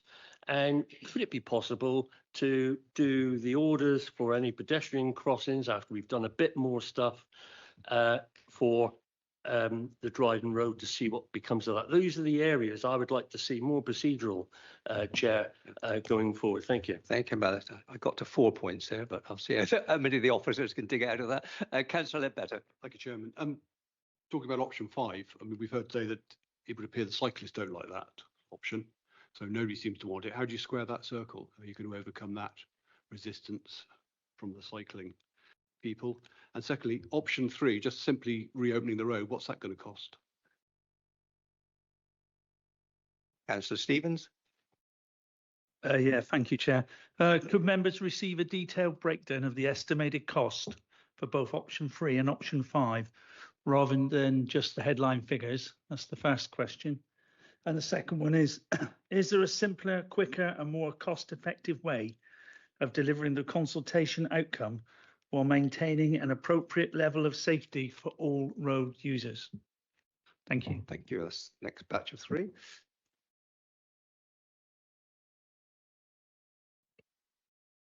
So if I just pick up the point about the CCA, clearly, was it April 24, 25 that the local transport authority function went to transfer from Devon County Council to Devon and Torbay Combined County Authority. So what that actually just simply means is that whereas previously any schemes that went over $500,000, and we have lots of schemes that come to Exeter Hattock that ultimately need approval, used to be approved by Cabinet. So that was non-local members often on the Cabinet. It's the same process essentially. So the Combined County Authority has to make those decisions for schemes over $500,000, and so that's just the way it is on that front. In terms of what are the timescales for the alternatives, and I think as Hannah said previously, if when we get through the detailed design it turns out that the scheme is below $500,000, then clearly it comes back to Exeter. Exeter is still influencing the process, the Hattock is, because it's an endorsement, but also the traffic regulation orders come back to committee if there are objections as well. So ultimately that's where the influence is at this local committee, but it's basically down to financial limits.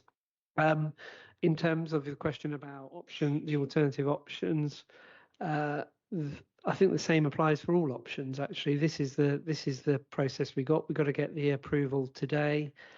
September is the earliest we can get where the funding can be allocated or approved for any solution, and then that takes us to January. We've tried to streamline this as much as possible because we did anticipate at this meeting there'd be frustration about the processes we have to go through, and this is the fastest we could get it through the system, and the same applies to all the options. I think that's that one. Hannah, do you want to pick up the $500,000 point?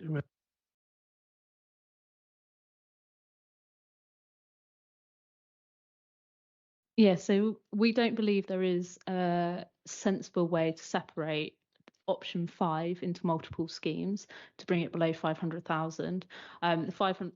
The cost estimate of over 500,000 includes the extent of the works from Barrack Road Junction all the way to Wamford Street. In order to chunk that up, we'd need to have sensible sub-schemes to come forward. Clearly, traffic would need to be reintroduced anyway at the start.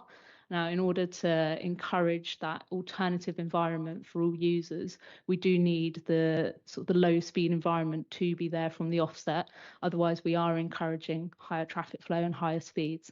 So we do believe they are all rolled into one scheme. A lot of the costs come from raised tables at junctions, which again create a lower speed environment, the pedestrian crossing that we'd be looking to provide on Dryden Road itself. So we are not able at this point to split that up to be below the 500,000.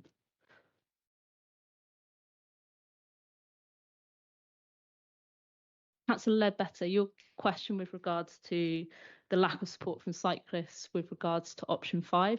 I think obviously we've listened to the speakers today and we're taking that on board. A critical thing we will need to do going forward is engage with Active Travel England and take their advice as to how they envisage we should be working towards a cycle street which works for all users. They are a key body, and we'd be looking for them to help us develop a scheme which does create that alternative environment which works for users who are cycling as well as driving or walking. I think it's fair to say, clearly, I think in the discussion earlier, there was a lot of criticism about how we're not listening to the feedback, and actually the feedback was fairly clear. Option 3 was supported. Reintroducing two-way traffic on Dryden Road came through very strongly from the local community, but actually we did take time to wade through the thousands of responses, which actually raised concerns about the high cost of the scheme and some real concerns about safety. So, rather than us take it in-house, well, we did take it in-house to look at some design options, but thought, actually, what will committee say if we rock up and say, well, our designers say this? There'll be the question, what do Active Travel England say? Because they're ultimately funding this. So we actually went out and said, let's have a design workshop with Active Travel England and try and battle through these challenges we've got. We've got real difficulty here in balancing some fairly extreme views on this scheme. And ultimately, we're here as officers trying to find a way of putting a square peg in a round hole. Have I got probably got my phrases wrong, but this is the challenge. The road is what it is. And we took advice from Active Travel England, who look at these sorts of challenges. That's why they suggested considering the cycle street as a way that best suits both challenges, trying to keep the cost down on the scheme, because we recognise option 3 is very expensive because all the curbs need moving. That's not what the community want. That came through very strongly in the consultation response. So this is why we've ended up with option 5. But clearly it's up to members ultimately to decide whether that's something they'd be willing to support. I think Councillor Ledbetter, you also asked a question around what would reopening the road cost. Obviously, to be clear, as Jamie said, option 3 was costed at approximately £1 million. So that was a high cost scheme to reintroduce two-way traffic. Option 5 that we're proposing does look to reduce that cost and listen to the feedback about the value of money. What we don't have is we don't have a cost for simply reopening the road to traffic and not providing any other infrastructure changes. That was raised, I believe, at previous HATOC meetings with regards to whether that should be an option or something that's considered taken forward, and it wasn't included as part of our consultation as an option. So we don't have that scheme cost of just reopening the road. But as a traffic expert, you must have some idea. Yeah. The same would it cost to close it, probably. Yeah, it would be very low because it would be the cost of re-advertising advert, the audits. Yeah.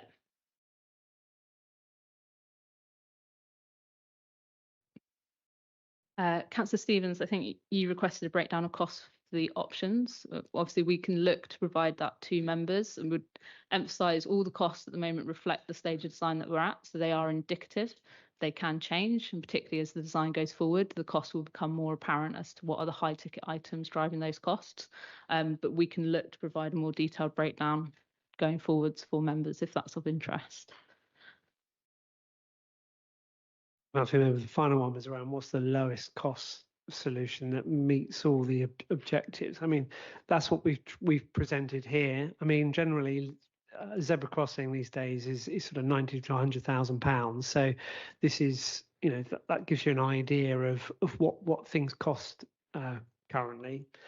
So we've tried to again do something that absolutely aligns with what the challenge was in the October HATOC, to create a safe, attractive route.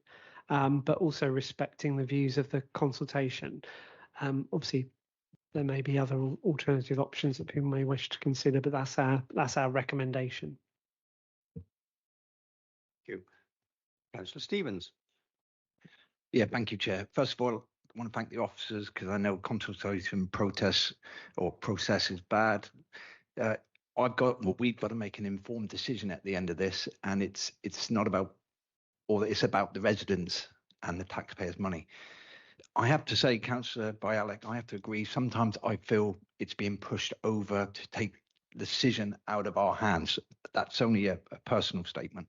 But sadly, I will read this because I've got to get it right. So my understanding throughout the process of option 3, it involved reopening Dryden Road to two-way traffic. together with advisory cycle lanes and traffic calming? At what stage did it become a scheme requiring approximately 1 million of curve realignment carriageway works, and where was that explained to the members and the residents? That's the first question. I have a load of questions, but I've been advised I can't. The last question is the cycle count. I had a resident wrote to me yesterday, which was quite interesting, about a camera. So could the officers explain how the cycle count were undertaken? Where were the counters located? What movement was counted? And do they publish the figures distinguished between cyclists assessing the hospital or nearby properties and those travelling along the filtered section of Dryden Road? That's the two questions I would like to present to you. Thank you. I've got two safety questions. One of them is with regard to the pedestrian crossing on Walloak Road. It's positioned between two junctions, of which a vehicle turning left at that junction moves straight onto the crossing. Now, experienced drivers unfortunately quite often look to the right and then they pull out of the junction without looking to the left when they're turning left. They're not crossing a path of traffic. I actually had an accident at a junction when I was on a main road and someone drove into the side of my car.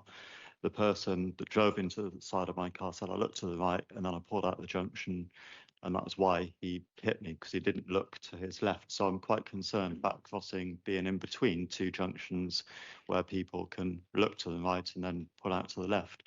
The second issue with this is a large vehicle has a massive blind spot to the left, exactly where pedestrians would be waiting to cross this road. Now, quite often pedestrians cross the road just before or just after the crossing, so not necessarily on it, which would be exactly in the blind spot of a heavy goods vehicle. So I've got, serious concerns about the position of this crossing. It should be either to the left of both junctions or to the right of both junctions, or I would argue that it would be even safer that this crossing is not even in place at all because of visibility and, driver error concerns. So my first question is, well, that crossing needs to be reassessed. The second issue that I've got is option 5 has a single carriageway going down the centre of the road with two cycle paths to the left and right. Now, I want you to imagine driving down Dryden Road, down the slopey part, with a cyclist cycling alongside you in your blind spot. Now, imagine meeting a car coming up the other way, checking your mirrors, not seeing the cyclist because it's in a blind spot. And if you drive a van, you'll be very aware of this. You can't even look over your shoulder and look into your blind spot. So you meet a car coming up the road, you check, you move over, and because there's a cyclist in your blind spot, you don't see it. It's a recipe for disaster. And this option, having a carriageway going down the centre of the road with two cycle lanes either side, is, in my opinion, more dangerous than just having no road markings whatsoever and allowing vehicles to assess what everybody's doing. It would be safer to have a cycle lane going up the road that is 1.6 metres wide and two-way traffic going up and down. I think we're in the danger of getting into debate or review. I'm trying to get to the question. So the question is, how is this assessed as being safer given what I've just said? Councillor Haig. Thank you, Chair.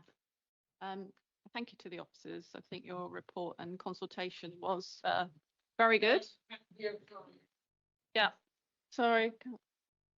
My question is, the equality impact assessment refers to 2,000 vehicles per day threshold in the LTN 120. Yet the forecast traffic flows on part of Dryden Road exceed that figure. Could the officer explain why Active Travel England nevertheless recommended the cycle street option? What design principles they relied upon to conclude that it would remain attractive and safe for cycling, and whether 8 were satisfied that the proposal complies with the intent of LTN 120?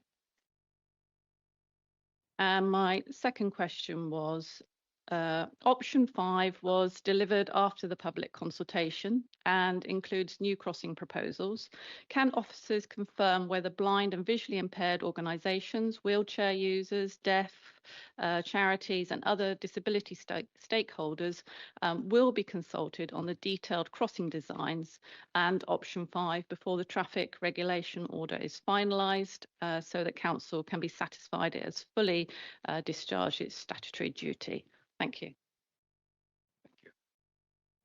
Over to the officers. Hi there. Do you want me to pick up the first one from Councillor Stevens? This is around where was it clear on the around the changes on option 3 or the widening? So it's actually in the HATOC appendices. So that includes the consultation documents that were included in the original consultation pack. So pages 214 and 215. It describes narrower footways to create space for the cycle lanes and two-way vehicle movement. It also goes on to talk about it being a high cost option. And certainly when we're at consultation, the in-person events, that was a theme that came through quite regularly around the high cost of moving all the curb lines, and why don't you come up with an alternative option that just uses the existing footways, which is why we explored that as option 4. So that was that one. So it's been clear, and again the plans show where the curb lines have been changed. That was all detailed on the consultation plans as well. The cycle counter one, do you want to cover that one? Yep, so the cycle counters are video surveys undertaken at the Barrack Road, Dryden Road, Signalised Junction. We have also been out in person along Dryden Road and done AM peak counts as well.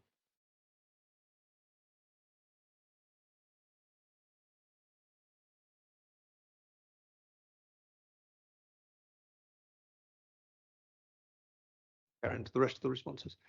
Yes, so Councillor Hill, I think you had questions around the crossing near Welloak Park, and also obviously comments around the safety of Cycle Street. I think what I would emphasise here is that we do make it clear in the report we're at an early stage of design. We need to go through further design to understand some of those issues, and we will need to engage with road safety colleagues via the road safety audit process and take on board any recommendations that come forward from there. So we'd be looking to take advice around those issues. Obviously, as stated earlier, the types of changes we may envisage being undertaken going forward are things such as crossing locations. So it may well be that that's one of the locations that is looked at going forward. The other thing is obviously Active Travel England encouraged to look at cycle streets. They were able to recommend a number of other examples of cycle streets. There was one in Edinburgh and another one in Sheffield, which we've looked at, and we've looked at the collision data for those locations. There's no collisions occurring over a 5-year period in either of those locations. And again, Russell Way is another example where we've got one where there were concerns raised. I think that the key thing to note again is it's about if you can create a very low speed environment, that 20 mile per hour speed principle through that area, then obviously clearly that helps with ensuring that works as a safe route for all road users. So that probably addresses that point. I think that also addresses, Councillor Hayes, some of your questions around Active Travel England's recommendation for a cycle street. I can't speak on behalf of Active Travel England and why that was something that they chose to recommend to us, but I think it's reasonable to assume they wouldn't have recommended it unless they felt it was something that accorded with general design principles for active travel in England. So that's why we've taken on board their advice, looked at the comments that we've received throughout the public consultation in order to build on the popularity of option 3 and come up with something that does address those issues around cycle safety whilst engaging with Active Travel England.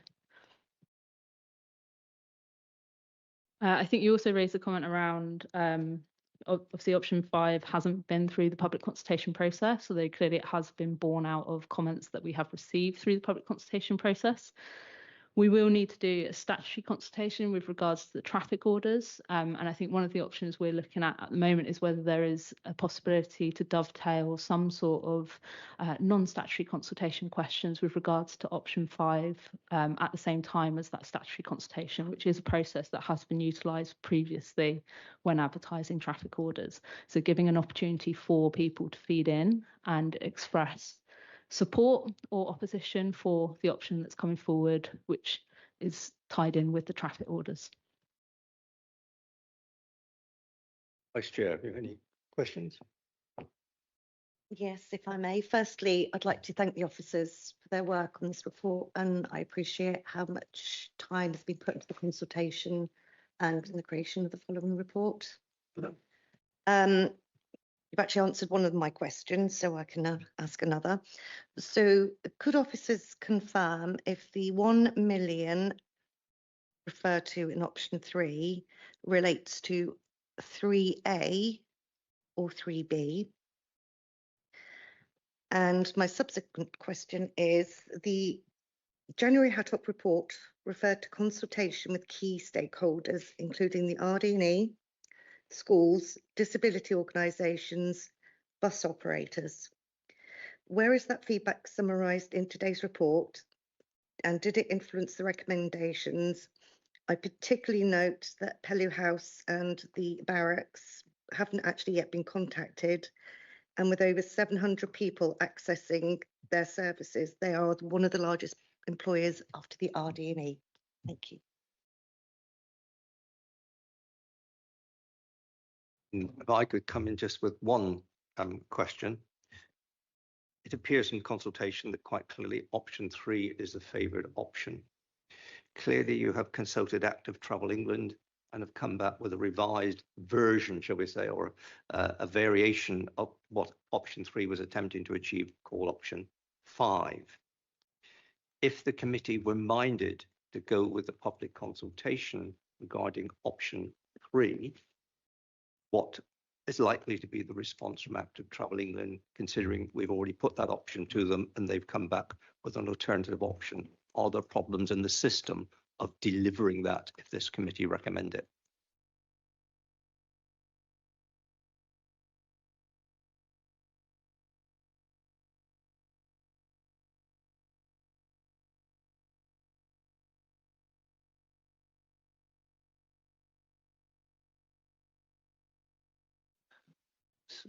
So, Councillor Game, in terms of your first question regarding the costs for option 3, it is 3A that those costs are.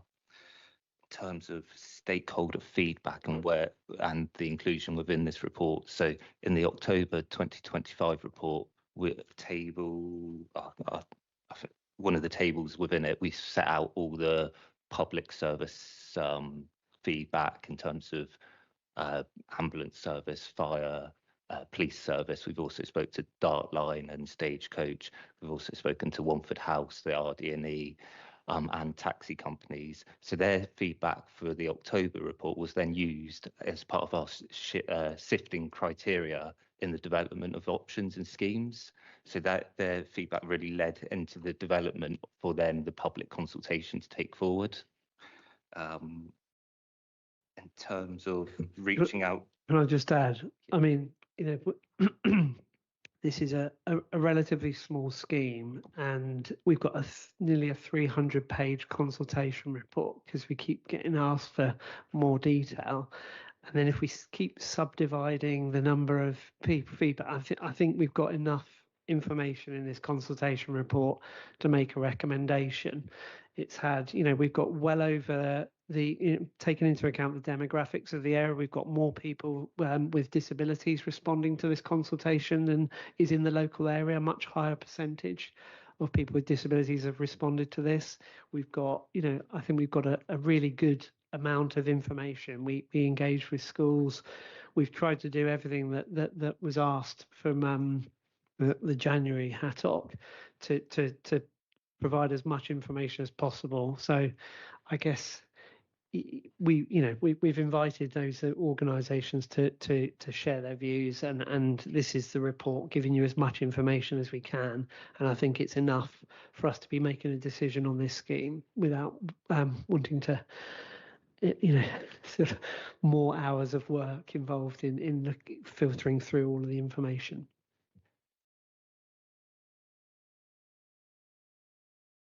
Then Councillor Mitchell, your question regarding why the difference between option 3 and 5, and why Active Travel England recommended it was financial. So it's better value for money, option 5 compared to option 3. So, but the position is that we've consulted Active Travel England. They've looked at the options. They've come back with another option based on value for money or lower cost that believes meets their criteria. The consultation on face value would appear to favour another option or variation of that option. My concern is if the committee decide to support the public consultation and go through with option 3, for example, which is a higher cost, are there technical problems with Active Travel England about us as an authority being able to deliver that if we've gone against their advice? I don't think it's going to be a technical problem, because I think what our recommendation for option 3 was that it would be compliant with LTM 120. The challenge we've got is financial. That would be a significant chunk of our capital funding, and this is capital funding that is decided by the, clearly it's a capital programme that's managed by the CCA, but so we'd have to be making a case for this. And finding 1.3 million when there's other priorities across the whole county council area and Torbay, that's going to be a far greater challenge, which is why we went for a lower cost option, because we think there's a greater chance of us being able to find that funding to support the changes. We've done one round of questions. Are there any other questions people would like to ask? And I'll come around to you with members. Councillor Eade first, and then Councillor Pole. Thank you, Chair. What impact will the recommendation, if we go with it, have on active travel levels on Dryden Road? That's my first question. And the second one of the principal concerns, as we've seen raised, was about congestion on Bothermoors Lane and traffic jams. So have officers considered improving passing places for larger vehicles that causes those jams on Bothermoors Lane?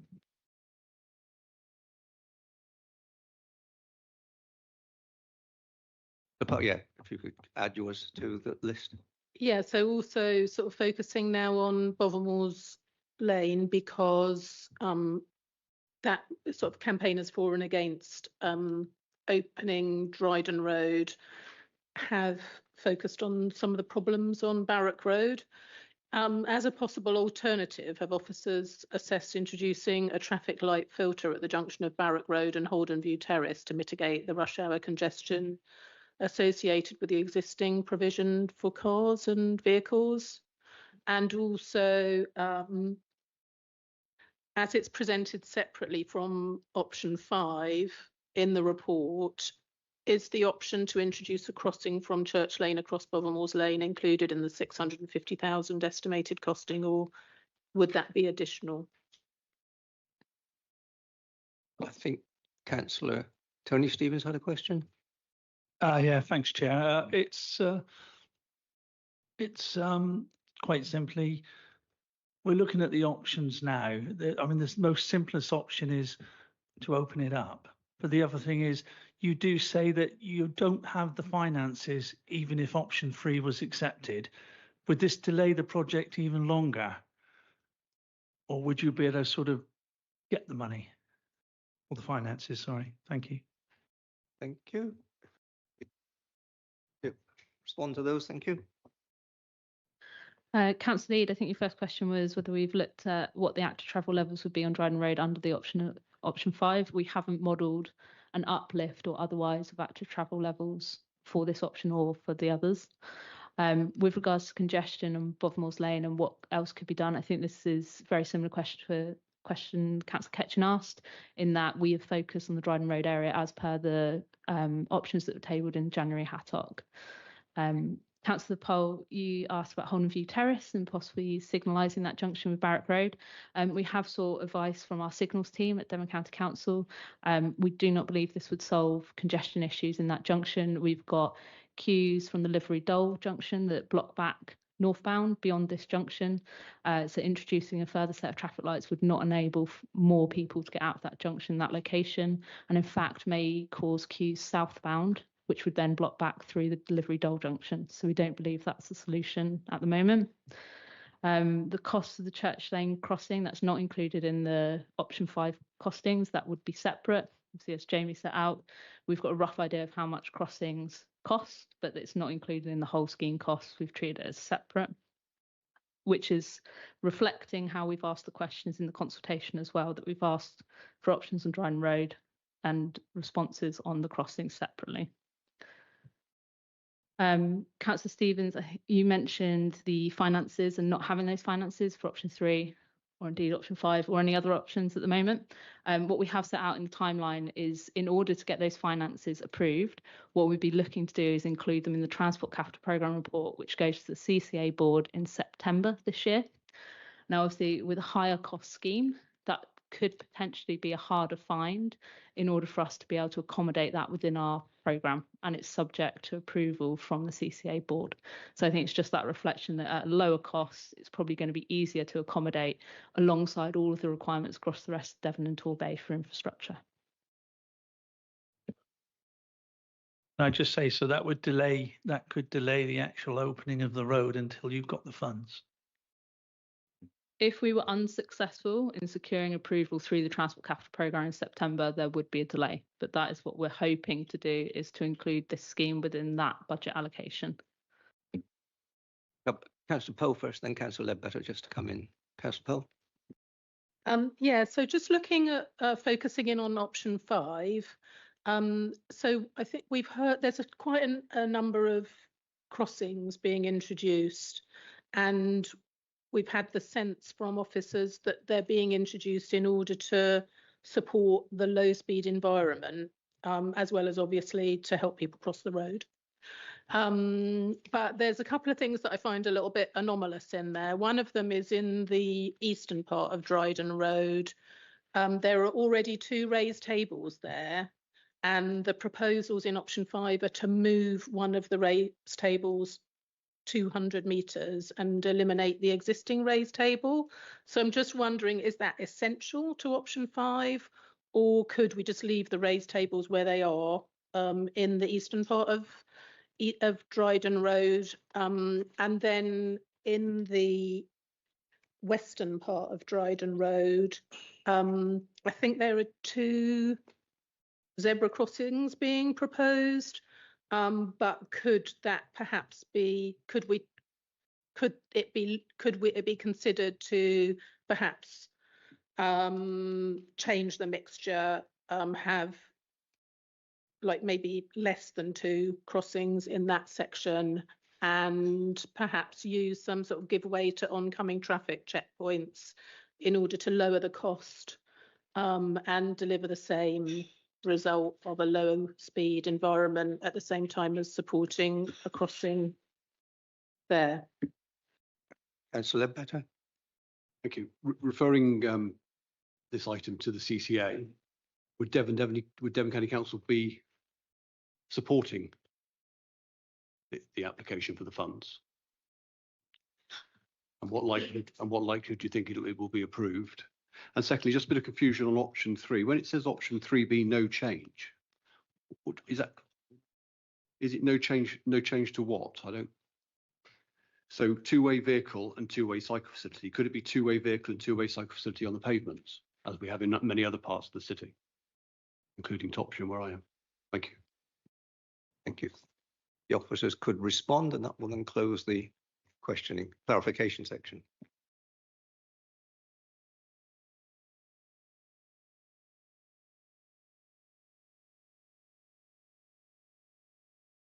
Shall I pick up the one around the zebra crossing? Because I think, listening to what Councillor Hill said earlier about the location of the zebra crossing between the two junctions.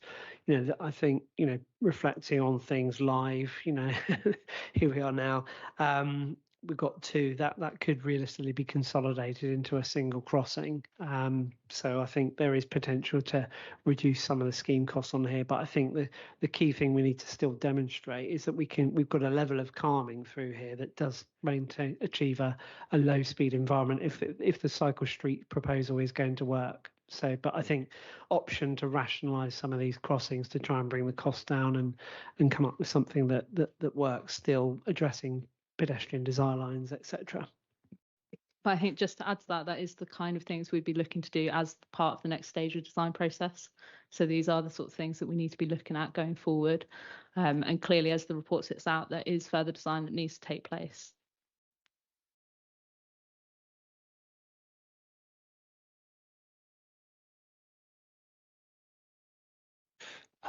So in terms of the raised tables for this section of Dryden Road between Boydmoors Lane and Wanford Street, so that's something that again we will look at in the detailed design stage of the best location for them, or whether it's better to just improve the current tables that are there. And then in terms, I think it's then Councillor Leadbitter's question regarding option three, and you mentioned no change. So that's in relation to the sub option 3B, where we had a sub option of 3A and 3B. 3A was take out the parallel parking along the section of Dryden Road between Bovidmoors Lane and Wanford Street, and then 3B was in relation to just keeping as it is. Oh, in terms of changing it to a shared footway cycleway. So again, that links back to the concerns when we discussed with Active Travel England of mixing pedestrians and cycles in an area where there's going to be a lot of mobility impaired pedestrians near the hospital.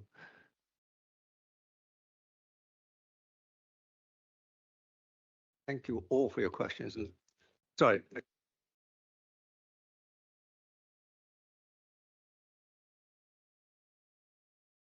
Yeah, I believe Councillor Leadbitter had an outstanding question around the CCA and funding.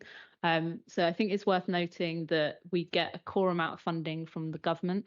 That is only approximately, well, for 27-28, it's going to be 2.8 million for active travel and 8.7 for local transport. We're on a very constrained financial budget for capital schemes. So clearly we can look to integrate this into the programme, similar as the process we used to when we took Transport Capital Programme annually to Cabinet, but clearly this is now being determined at the CCA level. So yes, money is very tight. We'd need to find a way to fit that into the programme. The CCA board is made up of 3 members from Devon County Council, so there is Devon County Council representation on the board itself. But I think obviously as officers, we can't guarantee whether or not that will get support at this moment. So can I just, so you wouldn't necessarily support this application then? As officers, if we've got a recommendation from this committee in order to try and include it in the Transport Capital Programme, then clearly that's what we would try to do. We have got commitments all across the county for all types of different transport, so we would need to look at what essentially isn't going to happen in order to accommodate this. But that's not to say officers wouldn't support trying to fit it into the programme. We would go away post this meeting in order to try and find the funds for the option that comes forward. There's no guarantee it would actually get funding. We can't predetermine what the CCA board would decide. Councillor Hill, you indicated you want to ask a further question? Yes, so I've got 2 questions actually. Are certain crossings common to all of the schemes related to opening the road? And if there are, which you would imagine there should be, how much will the crossings and traffic calming measures alone cost that are common to opening up the road? And how much does that actually leave to implement the scheme in road design and layout? That's my first question. The second one is in relation to something that Angela Game said earlier. Can you confirm that all stakeholders in the pre-engagement groups mentioned in January's meeting were actually consulted as as stated in Angela Games' response, because the barracks, it would seem, haven't been consulted, but they are listed as a stakeholder consultee, I believe. My two questions.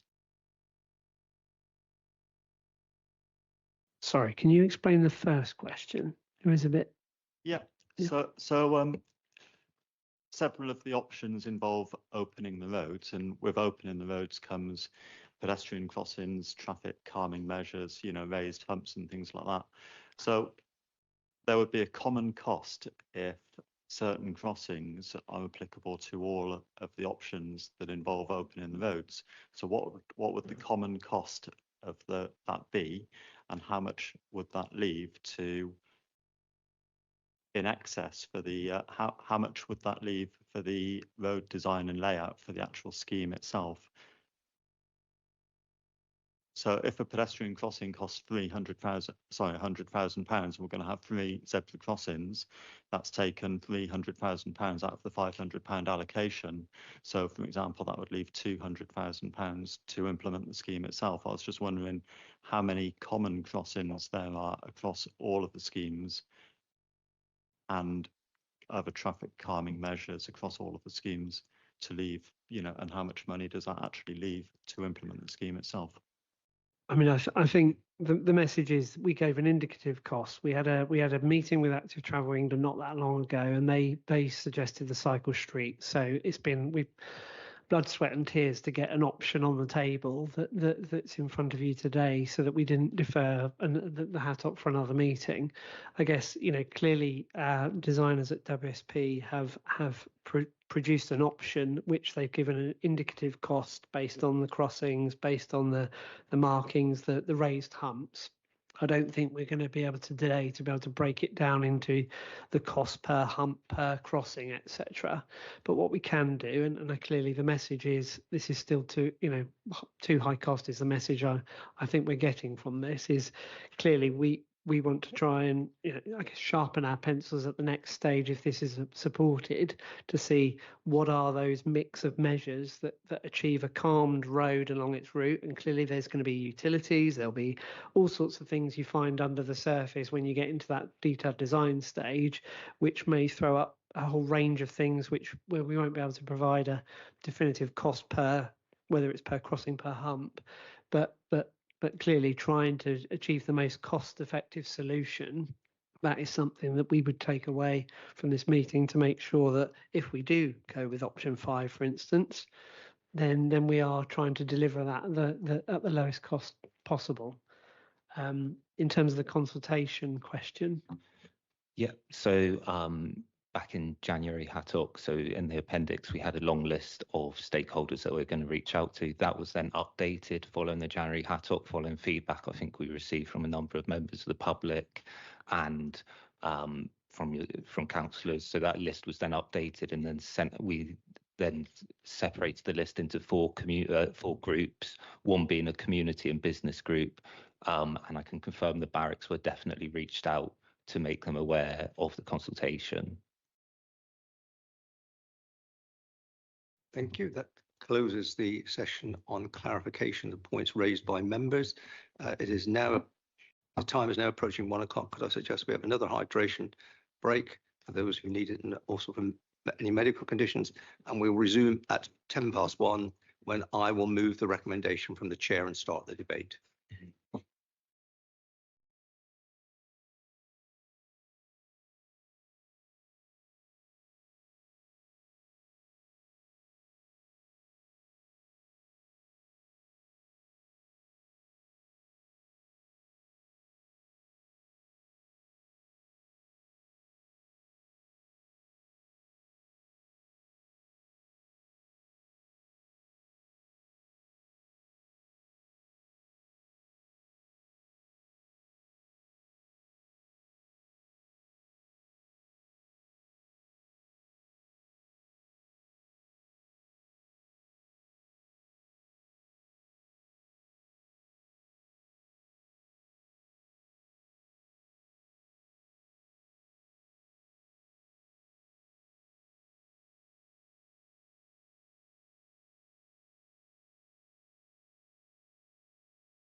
Already lost my vice chair. Now she's gone offline. I'll just leave her. I will mention it.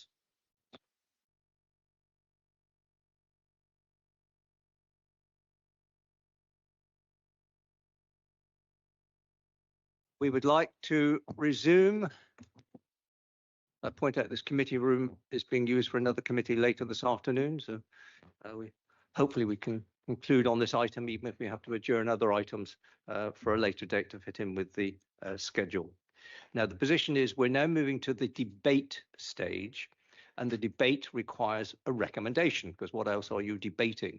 And as the committee chair, I will always propose the option put forward in our officer's report, in effect, which is what you see in front of you, which is relation to option 5, with the additional words "and the road humps" in it.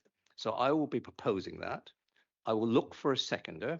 If there's a seconder, they will then go into debate on that recommendation. And at any stage, members can move amendments to the recommendation, or either adding, deleting, text that appears on screen. I have to make a deliberation with the officers whether it is a wrecking amendment. In other words, it totally mitigates what the recommendation is stating. That doesn't. And my advice to people on that occasion, if that happens, is that yes, I see that you wish to do something else. I believe that is a wrecking motion, in effect, and my advice would be to vote down the recommendation. And if the recommendation is then voted down, I will call for a new recommendation from members, which is duly seconded, and we debate that, which again can be amended. In the case that there is no seconder for this, as we've had at a previous occasion, no member willing to support the chair's recommendation and the officer's report, we technically have nothing to debate, which is a good idea. We can all go home, but that's not the aim of the exercise. The aim of the exercise is that you as members will come forward with another resolution for us to discuss. Now, I'm aware there are a range of views at this meeting. I'm aware that people are working on a range of amendments. And it would be unfair if I just caught one person's eye before another person's eye. So what we would do, we would ask you to submit your new resolutions. That's together, and I would adjourn with the officers to consider them. But I'd also like to know at that stage that you do have a seconder, because there's a little point you giving us an amendment, if in the same position as I as chair, you have no seconder, because it would not proceed. All right. So, yes. So why will you adjourn to consider recommendations? I've not seen that before. Right. Because of the technicality and the legal issues of some of the things you might be putting forward, I just need to take the advice of the officers on the legal viability of what you're putting forward can be sustained. That is all. I can make a constitutional viewpoint, but I am not a highways expert or a legal expert in regard to highways law to know that what you're putting forward is valid and reasonable and can be carried out by the authority. Should that be held so we all hear that advice? Oh, yes, you all get, well. Okay. It sounded like you're going off to a private session to discuss it. So, let's hope we don't get too many down too many different routes. So the recommendation is as shown on the screen. Are you happy that I don't read it out? You're all aware of what the recommendation is. To go for option 5 as put forward, following advice from Active Travel England, with a lower cost option than the existing option, the option 3, which is built upon, but it seeks to achieve the aims that the committee put forward at earlier meetings. So I formally propose, is there a seconder? Yes, there is a seconder, so we can now move. Oh, sorry, I assume. Happy to second and then propose an amendment, if that's okay. Yes, you can, yeah. You can ride many bicycles at the same time, apparently. Yes, all right, no problem. Anyway, so we now have this item recommendation proposed and seconded. All right. People who wish to debate, please show, and I'll take you in order you show. So I've got Councillor Stevens, Councillor Hill, Councillor Pole, then Councillor Eade, Councillor Ketchen, and Councillor Bialik. So we'll start in that order. I hope my officers got that list down somewhere. Yes, just checking on that one. And Councillor Ledbetter as well wishes to speak. So, Sorry, Chair, point of clarification. At what point do we move amendments that we want to? normally you would move them when you speak, right? In other words, it's not a queue jumping exercise. I asked for an order of speaking. I took it in the show of hands that I saw them. So it would be appropriate for you to move your amendment at that stage. I don't think anyone else has given notice that they're moving an amendment. They're just speaking. All right. So we have a situation where Councillor Hill will be moving an amendment. We have a situation where Councillor Eade will be moving an amendment. Councillor Pole, are you moving an amendment? All right, so we have 3 amendments. Point of clarification in order, Chair. You made it quite clear earlier that if it was a potential wrecking or something, if we wanted to do something else, we should vote. That's if we wanted to vote against option 5. Now, it seems to me we've now got a big free-for-all of woo, woo, woo, coming in. So we need to know, we ought to hear these now, and you need to determine whether they are wrecking motions to wrecking amendments to this recommendation or otherwise. Otherwise, it's going to be a complete mess, Chair, because I'm prepared to wait and do it in a sequential order. I agree. We're in the situation we were as if a resolution had this recommendation had not gone forward, because people are now giving notice of amendments to this. Therefore, if they have them in writing, would they please bring them to the table now, so we as the officers can consider them, and we can consider whether that. Sorry to be a pain, Chair, but at this particular moment in time, yes, I've got another alternative view about it, but that was based upon listening to the officers, listening to what people had to say, and listening to this. So I've not come with a prepared statement or written motion at this, or amendment at this motion, because I wanted to hear what people are saying. Then it would may be appropriate to do something, as long as that could be understood. There's every ability for any member at any time to interject with a verbatim amendment at that time, and we would consider it at that time. All I was trying to do was to smooth, because I realized the range of views that exist on this issue, I was trying to make it work most smoothly, so that officers had some ability to study, and I could take advice of the monitoring officer on whether the amendments were acceptable or not. But I did not want as chair to see at that time to see them in advance, because I didn't want to preclude or appear to be interfering in your ability to put amendments forward. Right?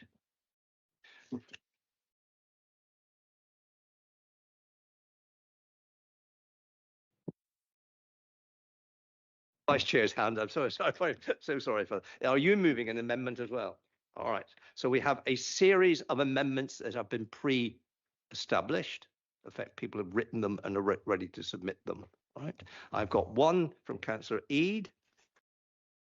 Councillor Hill, have you got your amendment in writing? Right. Councillor Pole, is yours in writing? No.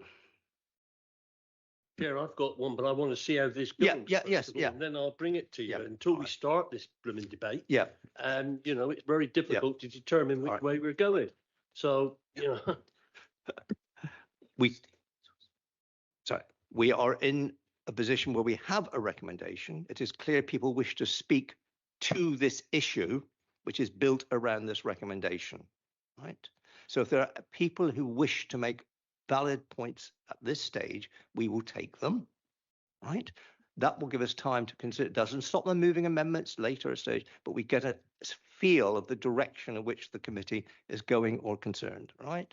And clearly you speak once on a recommendation. Once we get to amendments, you can speak again.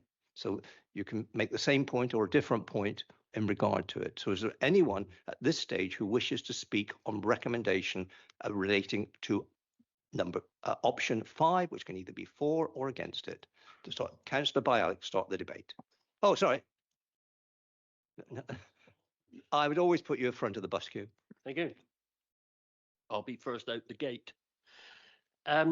Chair, I can't support option 5. And that's become evident during this debate.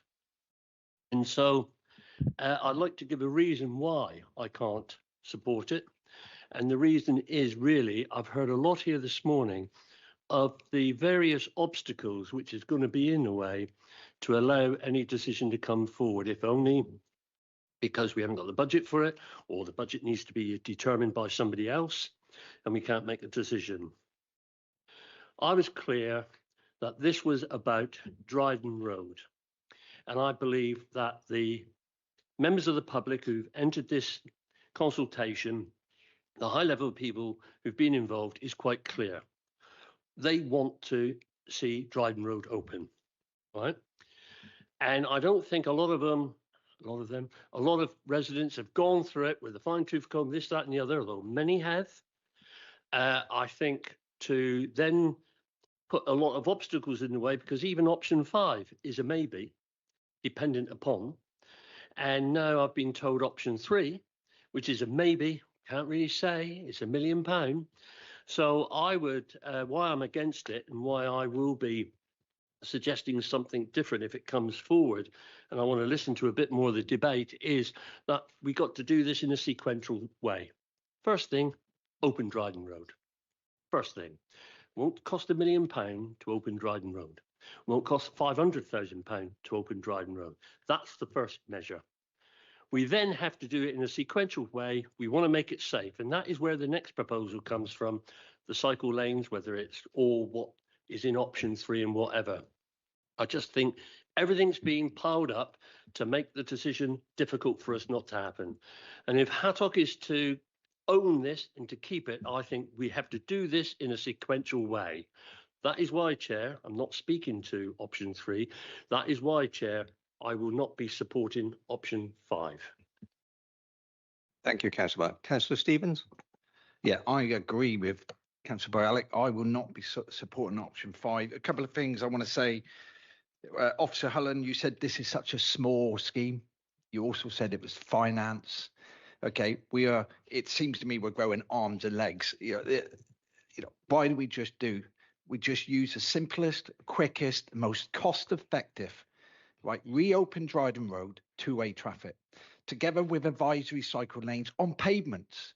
Look at the X Bridge. They've got pedestrians and cyclists. All right, you've got a rail in there to protect it. Look at Alphington Road. You've got a cycle lane there. Councillor Ledbetter, you mentioned about Topsham Road. I've come down Topsham Road. They're on the pavements. So all of a sudden we've got traffic calming schemes, right? The way I look at it, we used common sense.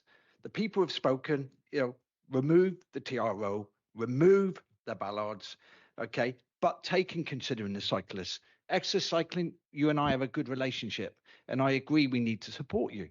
But all this growing arms and legs and count about money, let's do the simplest solution. I'm not going to do amendment because there's other people in there. I'm not going to do recommendations because there's too many recommendations, and I think there's people who need to do that. But all I say is just open Dryden Road. Thank you. Thank you, Chair. Any further contributors? Yes, Councillor Poe. Yeah, thank you very much. So I've done a lot of research and looking into the issues. I think, first of all, I'm looking at the impact on the everyday economy, on bus travel, on the hospitals. This is the county hospital. So it's a wider issue than just the local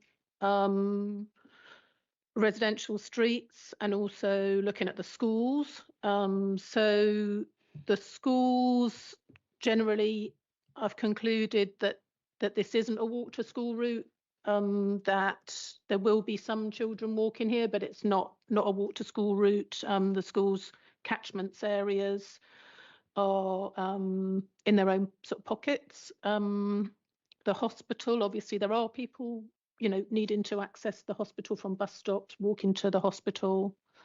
Bus travel is very difficult along Bovermoors Lane, so that is an issue. Coming back to the everyday economy, I think unlike some of the other active travel and traffic calming schemes we've seen, the everyday economy, there isn't all that much that people need to get to sort of for local amenity in the area. It's a little bit more about sort of getting the longer commuting routes and moving from A to B and avoiding the congestion on Bovermoors Lane. I think it's disappointing that Bovermoors Lane hasn't been able to be sorted out with a traffic filter, but I understand the problems with Livery Dole. I'm looking at the now looking at the local cycling and walking infrastructure plan. So this is a strategic route. This is the E9 and it goes past the hospital. So I think that needs to be given some weight.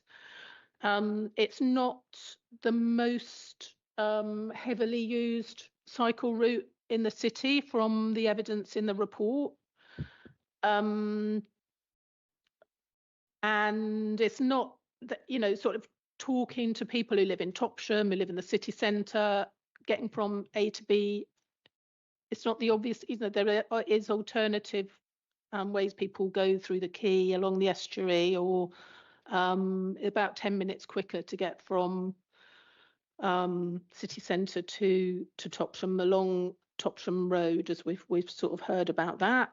And then sort of finally coming on to value for money, a lot of the options are very expensive, and sort of picking up on what the last two speakers have said, they seem a little bit over complicated and expensive for the question in front of us, really.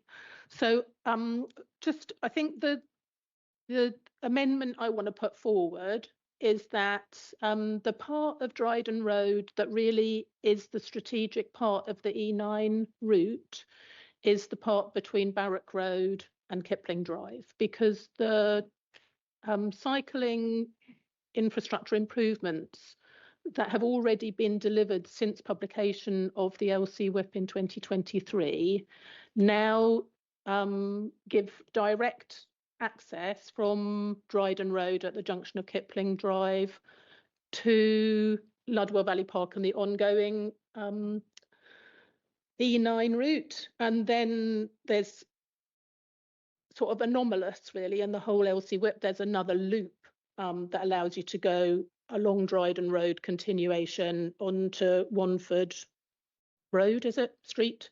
And that way. But the cycling is supported by the right-hand turn onto Kipling Drive. So I think I would like to, my amendment is to make sure that any scheme that we are approving today for that calming and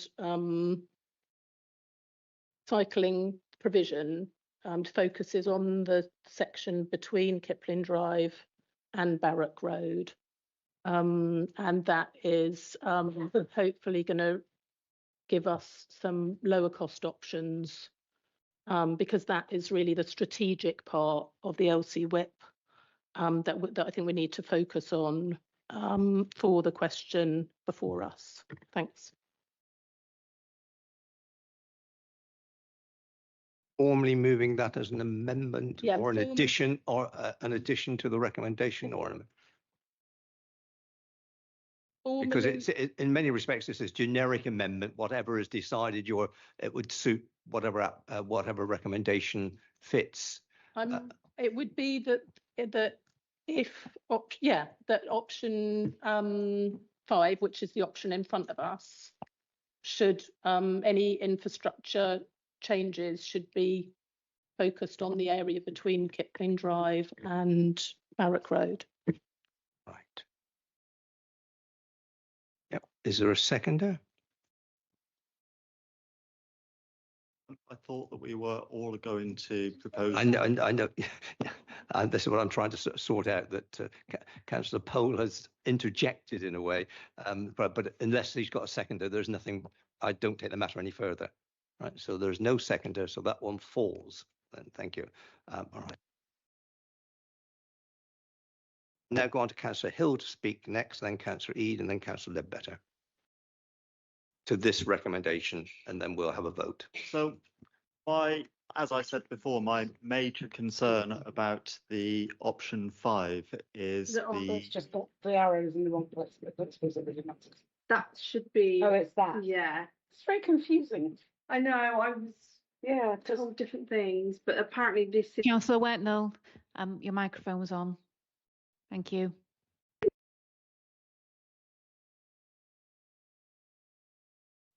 So my major concern about option 5 is the fact that vehicles will be oncoming in the middle of the road, and potentially cyclists could be cycling in a blind spot of a van, like a Tesco's delivery van or something like that, when they meet a vehicle coming up the road. I think, as a driver and a cyclist and a HGV driver, that this combination is quite dangerous. My other concern is with the pedestrian crossing at Walloak Road. I think that it would be more dangerous to have a pedestrian crossing in that position than it would be not to have one, because with a zebra crossing particularly, pedestrians will just walk straight out into the road knowing that they've got priority over all other traffic, whereas without a crossing, pedestrians will look around to see if it's safe to cross, as opposed to just stepping out. With a pedestrian crossing in that position, then a large vehicle with a blind spot in the crossing area would make it dangerous, and also drivers that turn left and only look to the right would also cause an additional problem. And I think that going up the hill as well, we should have a segregated cycle path if we're going to mix slow moving cyclists with vehicles on a road going, on a road going up a hill in that sort of scenario. So I've got a what do you call it, an amendment to make, but this is, these are the underlying points. So I don't know if you want me to make the amendment now or later. But just clarify, is yours an amendment that maintains the integrity of option 5, or is it something that is effectively supporting another option that the committee have got to consider? Because if it is the former, it can be added in to the wording as it adds to the. I think if it is not supporting the concept behind 5, my advice would be to vote this down in a minute when we go to a vote. No, I think my amendment does support option 5, but with some changes. Is that the wording I've just passed to the officers? All right. Have the officers had a chance to consider that, whether it is suitable to be included within the recommendation? I think what would be helpful, Councillor Hill, is just to clarify what parts you would want moving in these recommendations, what parts you want to amend. So we've got your wording, but it doesn't quite fit into what we've got in the recommendation. Or in fact, adding a new E, etc., into the equation. So my recommendation is basically that the cycle lane going up the hill should be reduced from 1.8 metres to 1.6 metres and segregated with a curbstone or something, so that vehicles can't actually drive on that section. This would make the narrowest lane for traffic on Dryden Road 2.4 metres wide, which is the same width as a Tesco's delivery vehicle or a camper van or something like that. And then removing the cycle lane altogether going down the hill, so that cyclists could simply keep up with the flow of traffic on the 20-mile-an-hour speed limit road, rather than being overtaken or having to undertake and so on and so forth. I think that it would be sensible for cyclists to either keep up with the flow of traffic or and then obviously the pedestrian crossing that I've mentioned as well on Walloak, I just don't think it should be there, but I don't know if that's an amendment because it's see if there's a seconder so that we decide whether we have to discuss it. If there is no seconder, it just falls, and that is the end of the matter. Is there a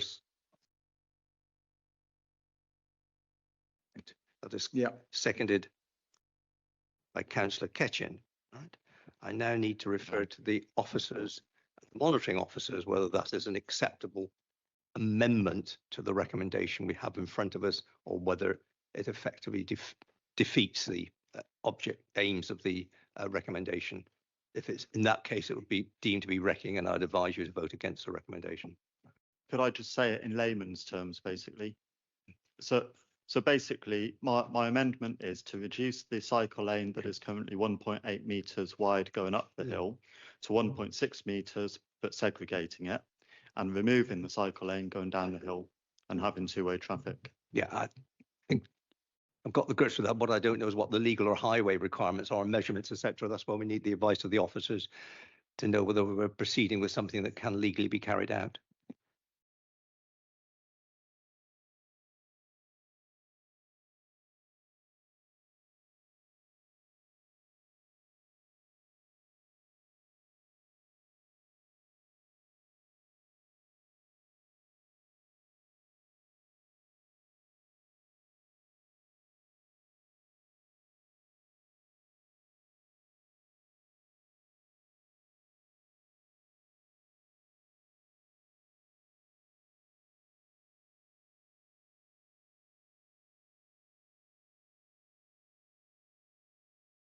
Chair, if you can help me and perhaps Yeah. the councillor can explain. Yeah. So what that's in my head at the moment, that means we're doing away with one cycle lane down one way.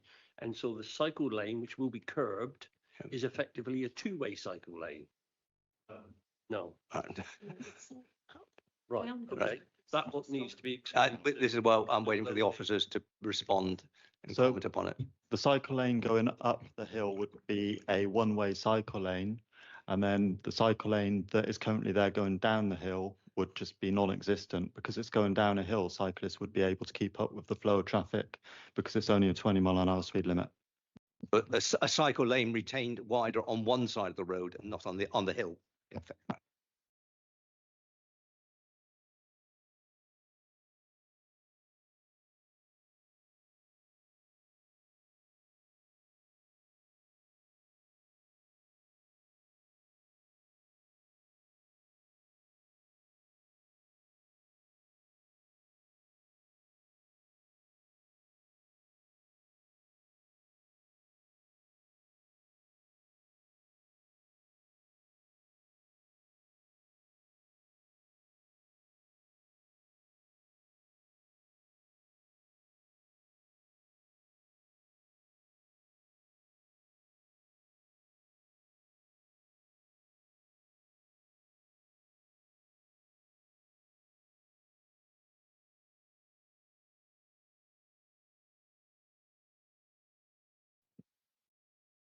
Sorry. Yeah. If the officers could respond to whether that is a Yeah, viable option. I think this is what's been proposed is a different scheme to what's being tabled. I guess looking at the plans, one of the options, I think the narrowest point on the road is 6.4 meters wide. So that's your pinch point. Looking at sort of manual for streets, even if you had a minimum like carriageway of 4.8, it's very narrow to have a segregated uphill cycle path. I don't think you'd be able to achieve that physically with the existing curb lines. What it also does is if you've got say a car passing an HGV or something, it pushes the HGV very close to the curb edge, and on the northern side there's quite a narrow pedestrian walkway, so again risk of being clipped by wing mirrors and the like. So I think we're struggling with the constraints there to have a segregated uphill cycle path. That's that physical separation of the cycleway, that cycle path from the vehicular traffic, if you like. That would only occur at the absolute narrowest point where you've got HGV. But if you've got a HGV meter in a car, there's plenty of space. So if you've got two HGVs, then they would still fit. But HGV drivers are quite good at squeezing into small spaces. And this is the narrowest point is, what did you say? Basically, the narrowest point is 2.4 meters and HGV is 2.6. So at the narrowest point, you'd end up with two HGVs very close to one another. But We're talking about an articulated lorry. We're not talking about a Tesco's delivery van. I'm looking at manual for streets, which says 5.5 metres is what's required for two HGVs passing. It's 4.8 if you have an HGV and a car passing each other. That's the minimum distance. And then if you've still got a physical curb line for where the cycle lane is, that's too narrow to achieve what you've described. That's just initial reaction to that proposal. Could I ask what's the? I went for Councillor Hill. I went for. It's not a 1.6. private debate between you and the officers of the council. This is a committee of the council. Can I You just- work through the chair. You respond to the chair. You know, I didn't raise it the first time, but now you're trying a second time. Please, you go through the chair. I'll call upon Councillor Cashman, your seconder, to speak in a moment. Right. So, is there anything you'd like to respond to the officer's comment? I would just like to ask, what's the narrowest that you could have at the cycle lane, like legally, with the segregation? Because I said 1.6 to accommodate the 2.4, but if we could take a cycle lane segregated down to 1.2, then this would work, wouldn't it? So for segregation, if you had 1.5, you'd have a 0.5 additional for the segregation. So that's 2 metres. And then that means you're left with 4.4 metres, which is well below what manual for streets would say for allowing an HGV to pass a car, let alone if there were two larger vehicles trying to pass each other. The ruling is that technically it is not feasible to carry that amendment. Therefore, Councillor Ketchum. Not a segregated uphill cycle lane. Councillor Ketchum first before I close. I thank the officers for allowing that debate. I would remove my seconding of the motion on that basis. Right. The amendment falls. Right. To Councillor Jack Eade to speak. Wanted to propose my amendment. Do I do that now? I've got. I think the view is. Yeah, if the officers consider this one, yeah. Yes. Peace in our time here in this on the paper. So.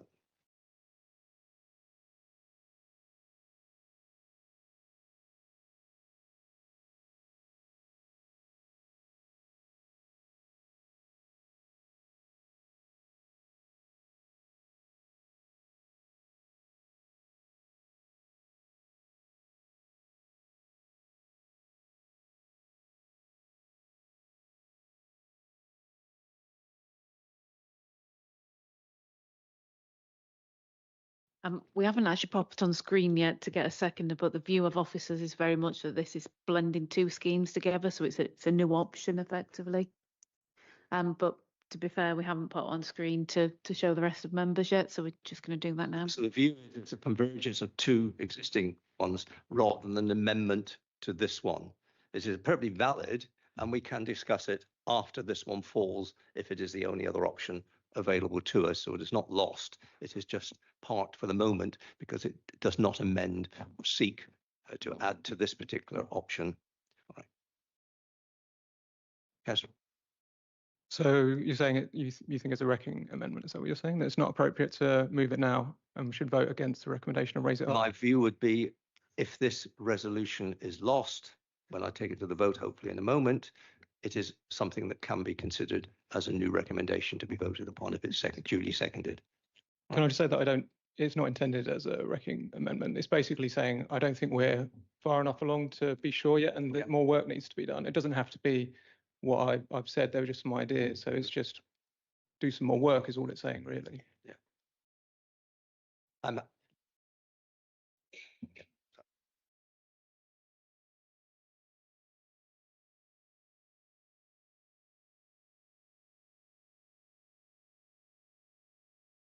Could you please talk through your amendment to the committee for the benefit, and if you've got it and could send it on to the committee clerk at the same time, that would be helpful. Then we can project it onto the screen. So it's just brief. I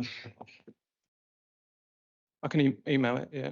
Yes. I can't speak at the same time as emailing though, which do you want me to do first? Would it be easy if I read it out from the chair so people have got it? A, approve the advertisement of the traffic regulation orders as detailed in this report, that is the officer's report, for pedestrian crossings on Church Lane. If no objections are received, approve the making and sealing of the order. B, endorse pedestrian crossing proposals on Church Lane as shown in Appendix A. C, which is a new one, officers to continue to developing Dryden Road proposals to arrive at an option that keeps active travel safe and attractive and addresses congestion concerns on Bovingmore Lane. Further considerations to include effective traffic calming on Dryden Road itself, creating additional passing places on Bovingmore Lane, Church Lane for large vehicles, e.g. by adjusting some of the street parking and widening the pavement at the Dryden Road end. Improving the alternative route from Ludwell Lane to Dryden Road via Burnthouse Lace and Kipling Drive to avoid the section of Dryden Road between Bovingmore Lane and Wanford Street. E, note that the expected cost is the same effectively as C on that one. And E is again the same as on the existing screen. Right? So in effect is that it's removing the Dryden Road changes option and reducing two-way traffic and walking with the provision of it's removing option 5 from there's no on screen. There you are. So yeah, they're basically saying the pedestrian crossing on Bovingmore's Lane element scheme is ready to go, it seems to me, and that's under the 500,000. So we could approve that now and get cracking with that. The Dryden Road elements, there have just been too many questions and too many uncertainties. And I had a list of questions before, and everything I've heard today has only confirmed that officers just needed a bit more time. So they came up with their option 4. Then they spoke to Active Travel England. They said no, do something else, and they've been frantically trying to get it ready, and they've done their best. But there's too much uncertainty. There's reviews, safety reviews that needs to be done. There's key elements like how the traffic calming is going to work, which hasn't been presented yet. And I think there are some other key ideas which were raised in consultation and by members and people here today, which need some consideration, which haven't been yet. I've put a few there. Doesn't have to be just those. If others wanted to add considerations they'd like considering, but it just seems like we're not ready to say what needs to happen yet. Proceed. Is there a seconder for that if it came up for debate? Councillor Ketchen, right? So we have an item that can be debated. My view is it mitigates from the recommendation 5 and it stands to one side until we've dealt with recommendation 5 and can then be put forward as a separate recommendation. So it's not an amendment, it is a new recommendation. All right. So I need to, if I want it, I need to vote against the. We need to vote to determine what we're doing on recommendation option 5. Then we've got a blank sheet that could therefore become the new blank sheet, right? And then other amendments, etc., to it from there on. Right. If there are no more speakers on, could we put the previous recommendation? Chairman, you had Vice Chairman. Oh, sorry. So beg your pardon. I forgot. Chairman. Sorry, I'm anxious to go. Councillor Ledbetter, No, then Councillor Stevens. Sorry. Vice Chairman was before me. I'm baker. Sorry, and I forgot my Vice Chair. Sorry. So, Councillor Ledbetter first, then Councillor Stevens, and then the Vice Chair. I'm happy to. I'll be very brief. I think one thing we need to make a decision on this today. This has been going on for long enough. We really need to make a decision. From what I've heard, option 5 doesn't seem to please anybody, so I won't be supporting option 5. As I say, I've never seen such a conclusive response to a consultation, so I think we need to take that into consideration and listen to our residents. But I'd say option 5 doesn't seem to please anybody, but we need to make a decision today. So I look forward to seeing the other recommendations coming forward. Yeah, thank you, Chair. I think we're losing our way. We started off with 3 options. We had extra 4 and 5 options. Now we're looking at doing amendment to option 5. You know, to me, the consultation is worthless because we're not listening. We're adding what suits everybody. We're never going to be perfect. Can I bring back common sense? Can I also have the right, Chair, to listen to the Vice Chair's amendment? And if I can have an option to put my amendment in if I disagree with the amendment. Thank you. Well, willing at any time the debate put forward amendments. I'll now call the Vice Chair. I didn't understand she was proposing amendment, but I'm happy to take her amendment? If she's wishing to put forward an amendment, could you please again supply it to the officers so we can look at it? And would you kindly present it to the committee at this stage?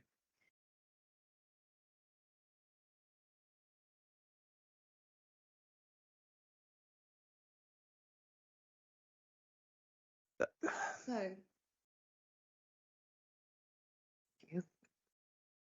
following the consultation where the overwhelming majority wanted the road reopened. So for me, I felt that there were elements of option 5 that were a good, effective compromise.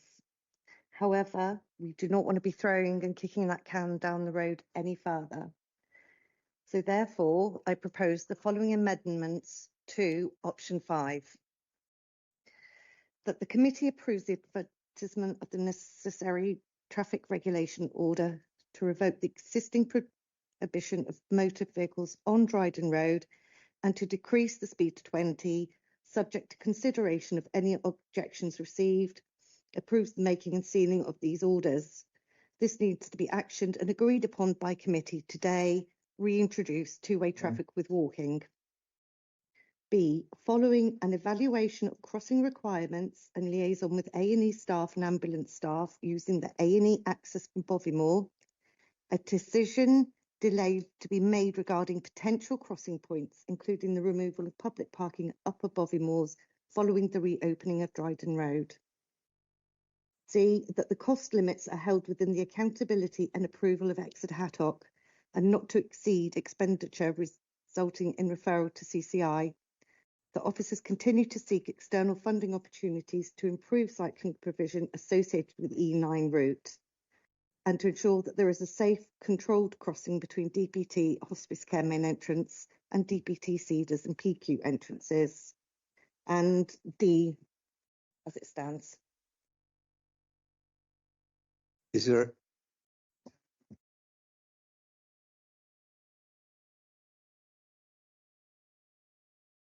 just checking, first of all, there's the officers had an opportunity to consider this in advance or an offer of view?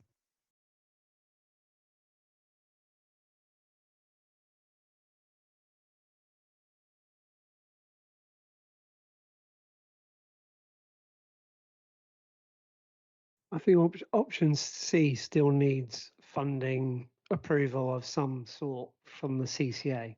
So they manage the capital programme, so funding would still need allocating to whatever the scheme is, regardless. Doesn't necessarily mean that it's necessarily approving the scheme, it's just approving the budget, if you like. So the scheme could still be approved if it comes under $500,000 by Hattock, but fundamentally the budget still needs to be approved, and that's a CCA responsibility. Yeah, whatever the funding is, it still needs allocating a budget, and that's the CCA's responsibility. But obviously the scheme approval could be down to Hattock if it's got a budget allocated for it, and that would be for anything under $500,000. Just for everyone's know, those online, if the scheme is costs under $500,000, Hattock can approve it, and that is the end of the approval stage, but the funding still has to be found via the CCA's highway allocation from central government. If the funding for any project is above £500,000, Hattock can approve it, but do not have the final say. It goes forward to the CCA for both approval and then on to central government for funding.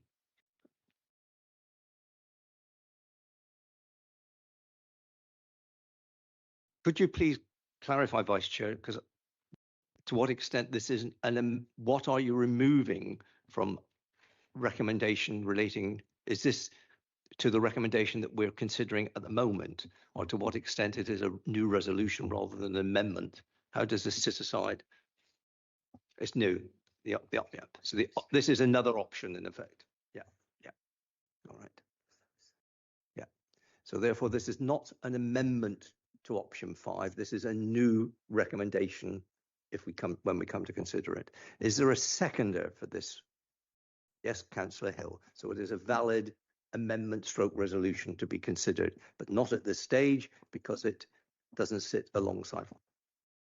The easiest way now is proceed with the recommendation that was originally put forward and either vote for it or vote it down. And I sense where we're going with the meeting on that, but I think we need to clarify that issue. Then we can start with a fresh resolution and discuss that and hopefully get to some clarification.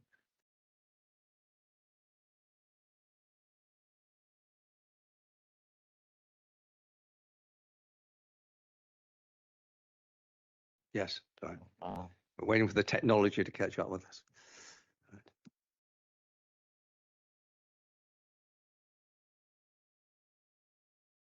So this is the recommendation, unamended, duly proposed and seconded, all right?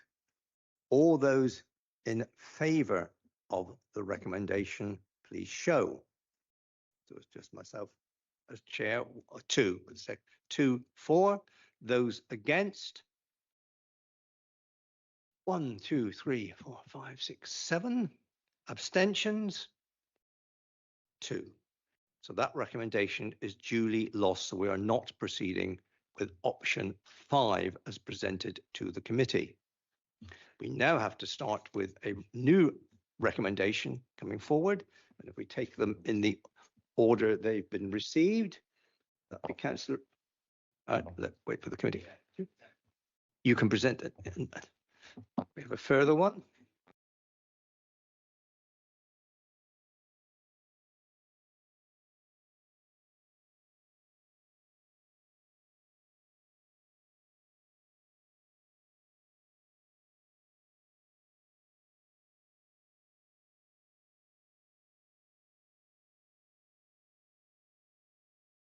Sorry, James. Just to clarify, Chair, in regards to the recommendation on the screen, option A is not relevant, as if it's a pedestrian crossing, we don't have any traffic regulation or is related. So it would just be, we're considering, ignore that first section. We would endorse the crossing under B, and then obviously C, D, E, or whatever the recommendation would be there. But just so in other words, paragraph A is deleted, is not required, it's surplus to requirements. So in effect, it's from B onwards. Yeah, I will read it again. We had a proposal, it's duly seconded, and we will now debate this and vote on this one. And people may amend it, but I'll see how we get on. Right. Endorse the pedestrian crossing proposal on Church Lane as shown in Appendix A of your officer's report. A new C, which effectively will become a B. Officers to continue developing Dryden Road proposals to arrive at an option that keeps active travel safe and attractive and addresses congestion concerns on Bovymore Lane. Further considerations to include effective traffic calming on Dryden Road itself, creating additional passing places on Bovymore Lane, Church Lane for large vehicles, e.g. by adjusting some on-street parking and widening the pavement at the Dryden Road end. Improving the alternative routes from Ludlow Lane to Dryden Road by Burnthouse Lane and Kipling Drive to avoid the section of Dryden Road between Bovymore Lane and Womford Street. The two last paragraphs are as before in relation to the CCA and funding and the power of members and officers there. So I don't think I think that's taken as standard. You had that at the previous recommendation. So, Councillor E, do you want to speak to your resolution, please? Thanks, Chair. So partly said it before, but I think everybody's had a lot of questions and concerns and wasn't happy that we were at an option which satisfied what we needed. But that's not to say we can't get there. I think we potentially can if officers have a bit more time and take into account some of the things people have been raising, which haven't been considered so far because they weren't asked to. So, like the passing places on Bovymores Lane and Church Lane in particular, even if traffic volumes go down by, I think it's 27% is expected if we reopen Dryden Road, you're still going to have large vehicles unable to pass each other, which is what then causes the tailbacks. All you would need is a few spaces where they're able to pull in to let each other pass. And you wouldn't even necessarily have to remove parking. You could just move some of it about a bit potentially. Again, it's just something that I think needs to be looked at that hasn't been looked at so far. So that can be done in conjunction with reopening Dryden Road. And then the big concern is from Bovermoors Lane to Womford Street, where we're predicting potentially 5,000 vehicle movements a day. And the only provision that we're doing is putting in a speed table. It's not a cycle street at all. And one of the considerations given in the report was, well, we're going to improve the signage on this alternative route, which is the third bullet point I mentioned there, around Burnt House Lane and Kipling Drive.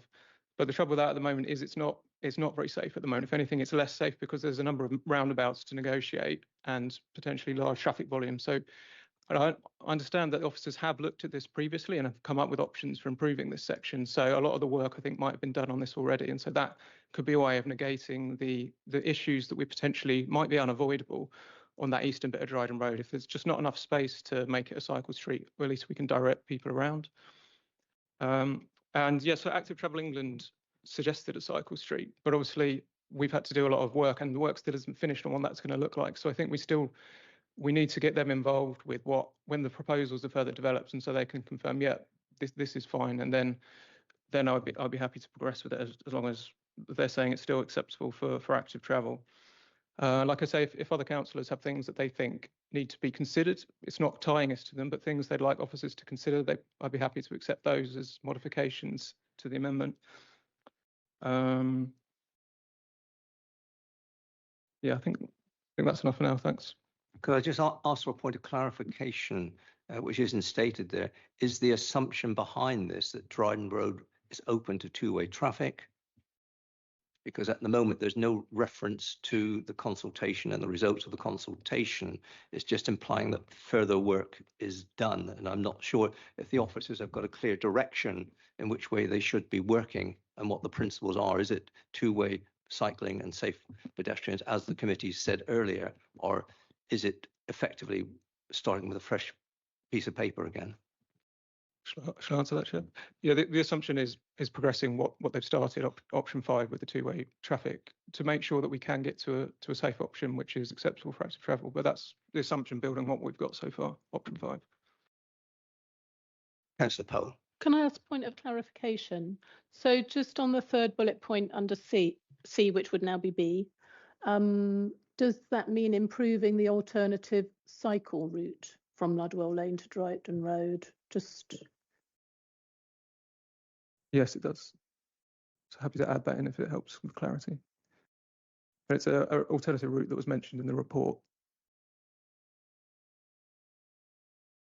Any further comments on this? Could I ask the officers if they have any opinions or views, whether this is deliverable and keeps to the aims of the original public consultation, the results, and fits in line with the consultation? And is it additional time that you do require to complete this work?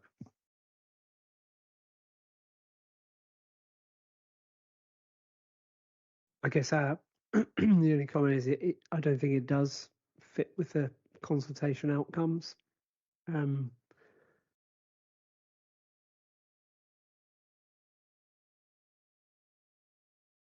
Because at that point, it doesn't make it clear that this is about reopening Dryden Road to two-way traffic.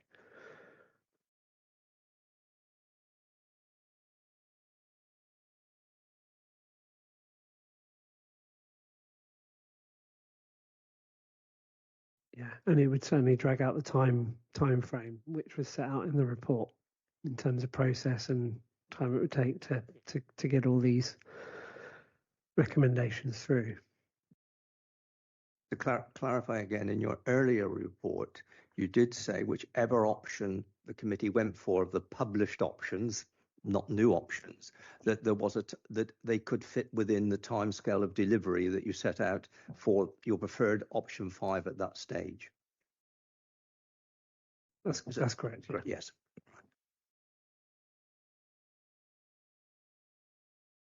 Please spoke. You have a right of response, Councillor Reid, at the end. Just your seconder, are you wishing to speak now or at a later stage? I think I'm wishing to speak now to keep this amendment alive, but I will have to lean on my colleague, the proposer. I think we can tweak this to take the feedback of the director and make this a bit more explicit. That seems to be the concern of most of the members present. We'd be willing to do that so we've got a robust amendment that we can get over the line. Really, the difference in this amendment is a couple of things. It continues with the notion of a safe street.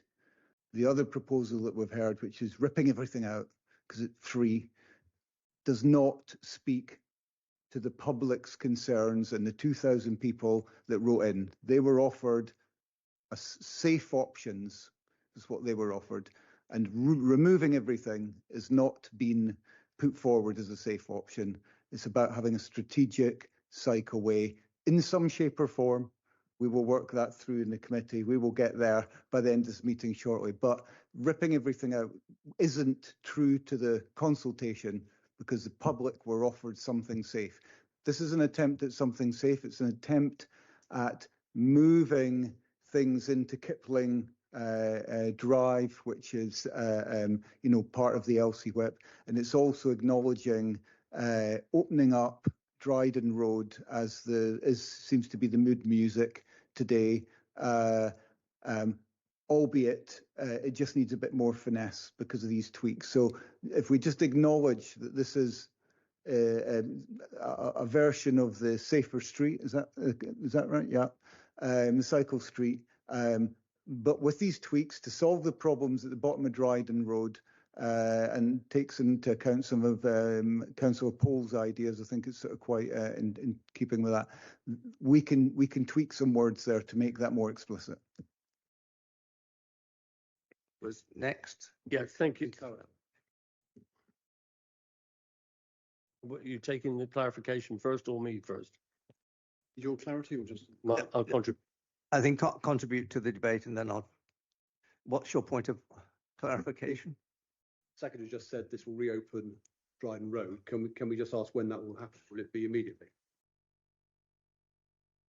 Do you accept this will reopen? There's nothing in there that says anything about reopening it to two-way traffic in the way that's amended. That's keeping the doors open. So I think it needs a recommendation that's clear on, that decision to reopen Dryden Road to two-way traffic. And the other measures are the kind of complementary. How do you make it safe and attractive for people cycling through the area? So I think that's what's, there's something missing from that recommendation.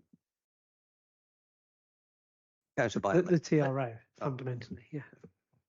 Thank you, Chair. I'm not going to move an amendment at this moment or an addition, that's what it would be, but I totally get that it doesn't refer to the two-way traffic down Dryden Road.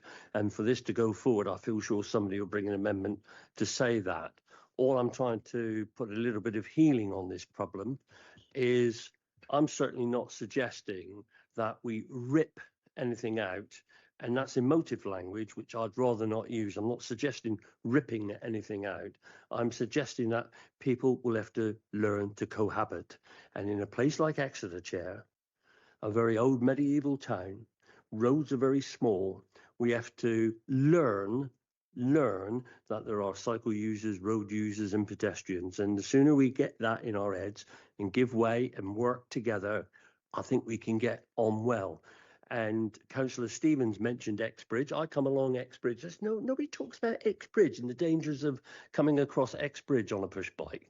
I wonder when that will be. I wouldn't mind a green lane on Exbridge, to be quite honest. That would be very, very good. However, what I feel is that the consultation is clear about opening up Dryden. It was also throughout the consultation, as Councillor Ketchen has said, there was commitments about making it safe. We all want to make it safe for everyone. Now, the other 2 points, the bullet points there on C, the bottom 2 are sort of consequential about the cycling, which is very, very important how we do that and how we join that up. So hopefully for me to support this, an amendment will need to, because I've already spoken, an amendment will need to come forward, Chair, to suggest that we have the opening, but then we need to also in any amendment talk about the sequential way that this, back to what I said earlier, when are these things going to happen? Or because what we can't do, as much as I respect the work that's gone into this, what would happen, Chair, is it would be seen by people that this is a fudge to delay it, to postpone it, to make it go further, and all we will have is continued grievance over this issue within Exeter. There's enough to be upset about without having to continually deal with this. We need to have a resolution, opening it up, making sure it's safe for pedestrians and cyclists, and making sure we deal with all of these things is the way forward. So if an amendment comes up to it, which allows that to happen in a sequential order, so that somebody doesn't say, well, if you do all of that together, it's going to go to 1 million. We've got to go to the CCA, and guess what? It's all going to take a lot more time. I won't be supporting. We need a sequential order to do this, and we need to have it understood in the proposal that two-way traffic will come back, and then we can manage it in a safe way, is what I think is what they're trying to produce here. Thank you, Chair. Could I ask Councillor Eade, if we look at B previous on the screen, if we reinstated the words in red but deleted a new option 5, is that acceptable to you? Because that does reinstate that Dryden Road's preferred change option to introduce two-way traffic with walking and cycling provision, pedestrian crossing proposals as shown in A. I think that provides clarity that the spirit of this motion is to take things forward from where we are and not effectively go backwards. And I just wonder if you would accept that, the reinstatement of those words. I would prefer it added into C, just so we're not saying the problem is option 5 I don't think is ready to endorse as it is, which that might imply the way you said it. But if in option element C we said officers to continue developing the Dryden Road proposal option 5, would that suffice? Just gives almost the impression that you're opposed to the reopening of two-way traffic there, which was, either you favour those words, the officer endorsed the Dryden Road changes preferred option of introducing two-way traffic with walking and cycling provision, pedestrian crossing proposal, and then the rest follows on. If you either, I think this is the lack of clarity that we've got with this recommendation at the moment.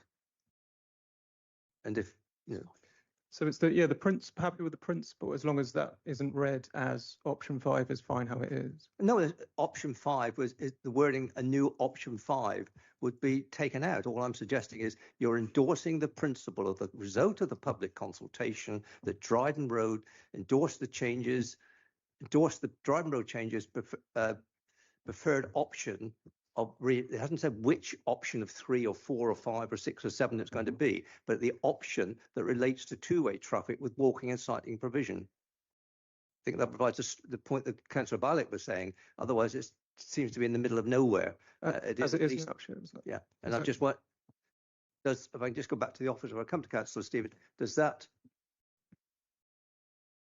ask the officers, does that help you by that wording in your original remaining in? Just to be completely clear, Chair, the crossed out wording will be coming back in. Happy with that, Chair, yeah. Chair? Chair, just to confirm, happy with that.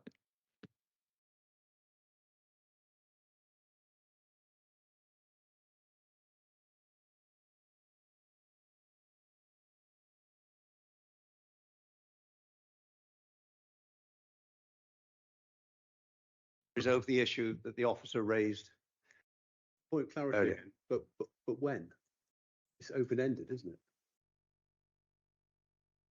5 time? It needs to say immediately. I think we need to put in the word immediately.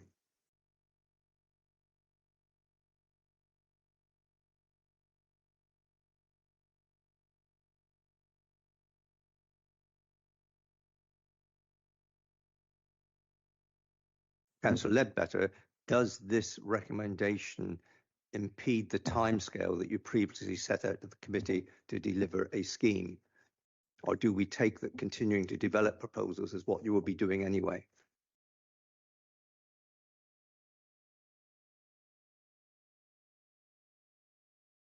I think because it's a new scheme, it would impact on the timeframes, yeah. Remembers that if this is accepted, it would throw the timetable out that was previously presented to you. Councillor Stevens, before his arm falls off. Yeah, sorry. Thank you, Chair. Right, we have to remember the aim. The consultation came at 73%. Right, it was to open Dryden Road. We've wasted time, money, and resources. So you have to correct me, Chair. Amendment or recommendation, and it's not the exact words I put into you, but forget the options. My view is that the officers should look at this using the simplest, quickest, and most effective design, remove the TRO, reopen Dryden Road, two-way traffic, together with advisory cycle lanes on pavements for safety, okay, and implement some form of traffic calming scheme. Now, what is the difference between that short road and the other road? We seem to be wasting all that time. So that's my amendment or recommendation. I take guidance from you, Chair. Okay, can I just add another word to that? Immediately. So we need to make a decision today. I think we all agree we would like to come to a conclusion on which the committee can make a majority decision today. Our problem is navigating to that position that takes account of the public consultation and concerns that have been raised. Am I saying that the piece of paper you submitted is similar to what you've just stated? Not word for word, but yes, can we debate on that and whether we go forward? Was there a seconder for that? That's all right. So at least the officers will now look at that wording. But I'll now call in Councillor Hill to speak on this recommendation that we have in front of us at the moment. I think the issue that we've got with this recommendation is it doesn't just solely focus on Dryden Road. It incorporates lots of other areas. And for that reason, I'm going to vote down this recommendation when it comes to the vote. Thank you for your brevity and succinctness on that one. All right. Any other members wish to speak on this before I ask the proposer to reply, and then we'll go to a vote. Councillor Eade, like to respond. Thanks, Chair. Yeah, so I think it's clearer now that it is following on from the option 5, the two-way traffic. I'm happy with that change. It is, yeah, I can see that it's potentially going to take longer because the work's not done, and that's my view is that the design isn't finished yet. And so if it pushes things down a bit, that's what's necessary to get to a safe option. That's what needs to happen. We shouldn't be rushing this just to make a decision for the sake of it. It needs to be safe. So in terms of the sequential nature, which Councillor Bialex brought up, I mean, my assumption would be as the officers were planning to do it originally in terms of reopening Dryden Road and with the measures they're putting in place, which I assumed would be happening at the same time. But so not opening Dryden Road first, letting it be unsafe for a while, and then instigating the rest of it. I assumed officers' intention was to do it all and then open it once it's safe. Councillor Hill talked about it just not focusing on Dryden Road, but it's about making Dryden Road safe. And if there isn't a way of making it safe by just looking at Dryden Road, then we have to look at alternatives. So if there's a way around, which we know there is, then making that safe would be a way of making it safe to open up to two-way traffic, which is what people want. And like I say, there are the suggestions people have raised which could be considered. So it's not fixed on these. These are just considerations to take into account. And if other councillors wanted to raise things, they could. But I think we're almost there, is what I'm saying. But there's a few more things to consider, and this will allow us to do that. Thanks. I just ask the officers to respond, because I think the key issue is the delaying fact. Does this delay the whole process, etc.? And what does this add to the work that's already being done, or duplicate what is already being done anyway? So we've just been discussing, and what I'm hearing is the desire to reopen Dryden Road to two-way traffic. We will have to advertise a traffic regulation order to allow that to happen. I would anticipate there will be objections to that. However, in tandem to us advertising the traffic order, we can then do some of the work that is being requested, such as within your amendment about devising some form of traffic calming scheme, along with possibly the third bullet point in this particular amendment about improving the alternative route, so that when the committee considers any objections, I'm just saying that I think there might be objections, might be wrong there, but if we then have to consider the objections, you as a committee will then have an alternative, hopefully to address any safety concerns that people are raising as a result of the objection to the reopening of Dryden Road. Bit of clarification, are you suggesting we possibly need wording there about the publication of a TRO within this in order to start the process going, which isn't there at the moment, because it implies at the moment that further discussions, further debate, etc., whereas the implication is from what you're saying is that things can proceed, and the first thing to proceed is the TRO. Is there? I beg your pardon, it's higher up. All right. Yeah, that would not mention that would not mention the pedestrian crossing on Church Lane, because James previously said that's not required. So it's a traffic regulation orders as detailed in this report, which is what's required for the reintroduce. I think we need to be specific actually, because this is on the basis of option 5, isn't it? So we would need to be explicit on what those traffic regulation orders are. So maybe James, you could clarify that if I give you some thinking time. I think the only points we also raised about those 3 sort of sub bullet points on C, we don't think it would be necessary to include the additional passing place on Bovymoors Lane, Church Lane, for a couple of reasons. One is that reintroducing the traffic on Dryden Road would take that traffic off Bovymoors Lane, and if we are thinking about the financial implications of that, actually spending, with our limited capital funding, would we as a council be prioritising that route for those changes? I would suggest probably not. So then we'd purely be focusing on that Dryden Road section between Kipling Drive and Barrack Road. Chair, can I suggest Meg came up with a sensible way trying to pull everything together there and what was said, and if it was acceptable to the committee. We need to see that written down, and I'm suggesting, I don't know how many words per minute you guys can do, but it may be enough minutes for me to go somewhere while we have a bit of break, and then perhaps we could come back and see what we've got in front of us, rather than a lot of conversations going on, and then we could all sort of determine whether that is the potential answer we're looking for. Does that help, Chair?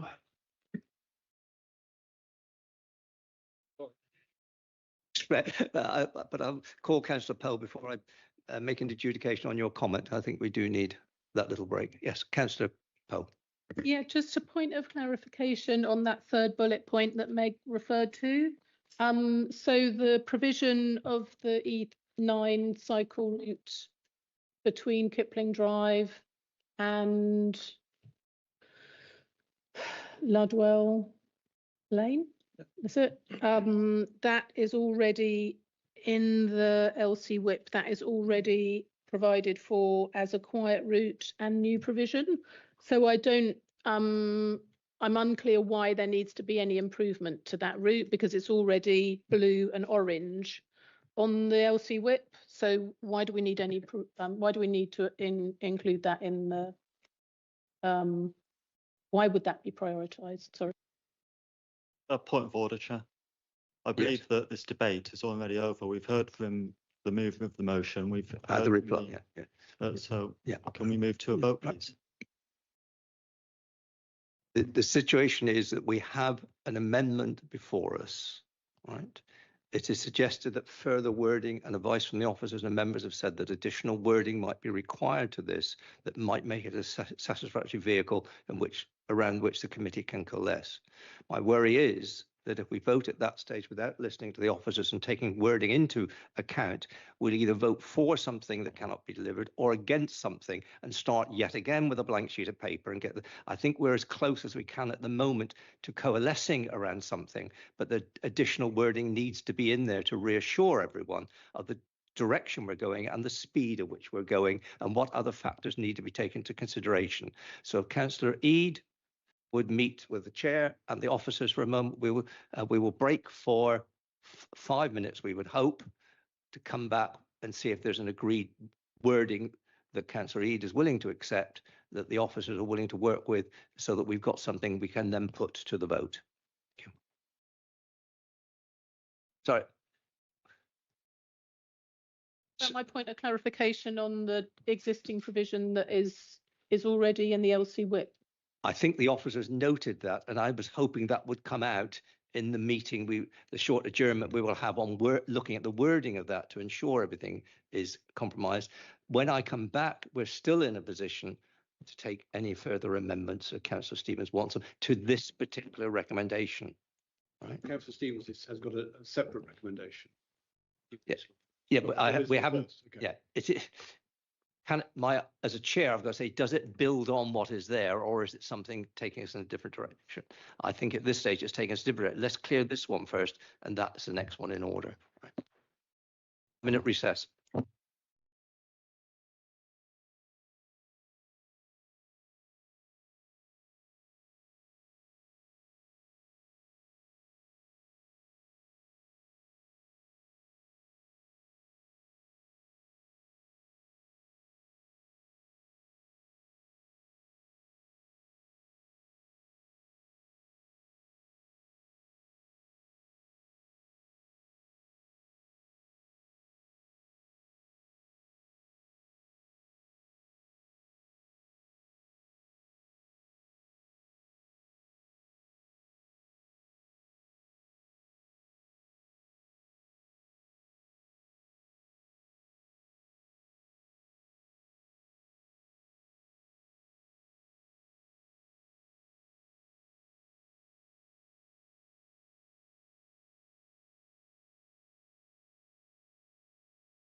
Hopefully we're getting somewhere. Right, all right. Now, we've had a situation where the officers have considered Councillor Reid's recommendation. He has sat with them and come up with some formal wording that satisfies highway legal requirements. So we wait for that to be presented to us. You can have further contributions on this one because it is a new wording, if you so wish. If not, then I will move to the vote on that recommendation. If it is carried, it becomes a substantive. Is it a new resolution or an amendment or a substantive motion? It becomes substantive, then we have a second vote on it when it can be amended. If it falls, Councillor Stevens has put forward an option which we will then be considering.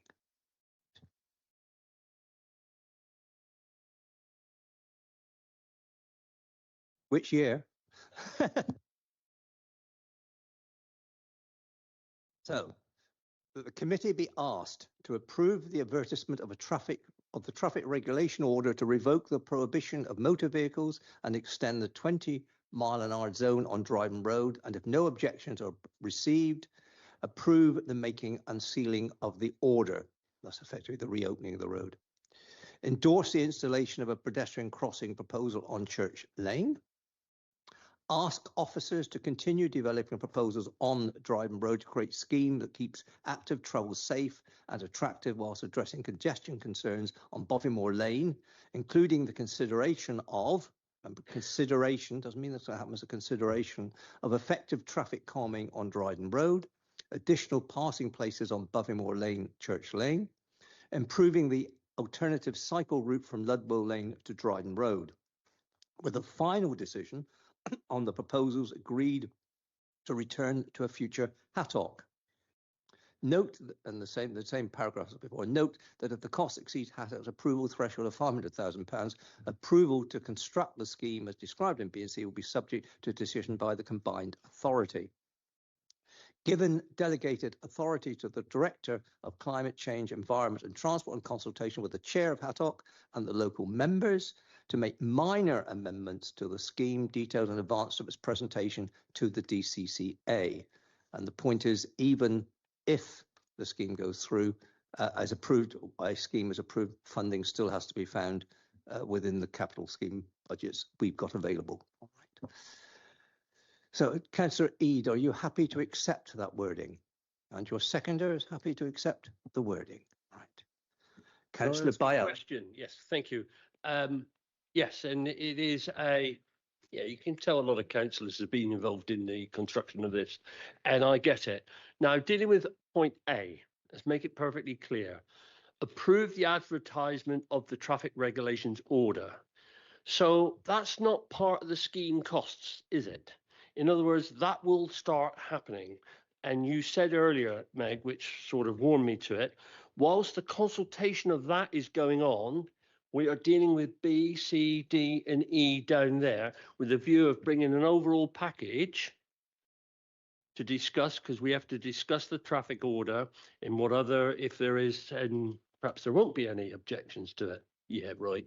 And we would then deal with all of that. So we're not having to wait until all that work on B, C, D, and E is done before you make the order. Is that correct? Lovely jubbly. That's correct. I just say advertise the order. You said make. Sorry. Will be made when it comes back to us. Yeah, when the two strands come back together, which would what would have to happen if we didn't even have D, C, D, or E. We would have to go through that process in any event. I'm right in saying that, aren't I? Yes, you are. And Yeah. I think the complication you could have is if people object, Yeah. you wouldn't then have possibly an answer to those objections. Correct. I totally get it. Councillor To Ledbetter. give a point of clarity, when it comes back possibly for an agreement on A, would you make it a condition that B, C, D, and E are included at the same time in order to do A? No. It's definitely standalone, is it? Deal with it all. I'm just checking. Yes, you can do A and we can work on B, unless I've misunderstood your question, Councillor Ledbetter, but we can be working on B, C and D. if A can progress on its own and there are no objections, then this obviously recommendation allows that to happen before Hattock then would consider B, C and D potentially. If I just follow up, Councillor, as with Councillor Leopard. So if A is proceeds, is advertised, and goes through its processes, effectively the existing traffic regulation order that's imposed on it takes place on Dryden Road is removed. That in de facto means there's two-way traffic at that stage, and therefore the county council will carry out the work required to reopen the road. Presumably, have to carry out the work required to reopen the road, right? So that can take place within whatever its time cycle is. So you could have a situation where A proceeds and happens, but B, C, and D and E don't happen at that stage because of funding or other issues. That could only occur if there were no objections to the traffic regulation order. Councillor Poe. Yeah, so I feel like in the first iteration of this that Councillor Eade put forward, under point CC, it was specific that that alternative cycle route was via Kipling Drive. So could we reintroduce alternative cycle route via Kipling Drive from Ludwell Lane to Dryden Road, just so that we make sure that the proposals and considerations coming forward focus on what we're expecting them to. We've tried to keep that one loose to enable us to do the consideration on it rather than be very specific on that. If committee want us to reintroduce it, so we only look at that, then we can do. One further point, Chair. At the moment, you're asking in C officers to continue developing proposals. Is there any idea of timescale there, or what alternative proposals you might developing proposals when you've already had a consultation, etc., and we've had a number of proposals? What other variations are likely ever to come back to us that we haven't already seen? I think the only thing we can say is that we have to target the September CCA meeting for allocating a budget. So I think we'd need to provide a provisional sum, I think, if we're to include it, so that then after, when the scheme is developed, we are able to implement it ultimately. So that's what all I can commit to, really. But obviously it depends on what the option is and whether it ultimately gets support. But yeah, I think so. In other words, for September, it is the principle of a scheme taking place here, yeah, not the minute detail of a specific scheme. Yeah. All right. So that we've got that side of the CCA process in place, that we've got a budget available to implement.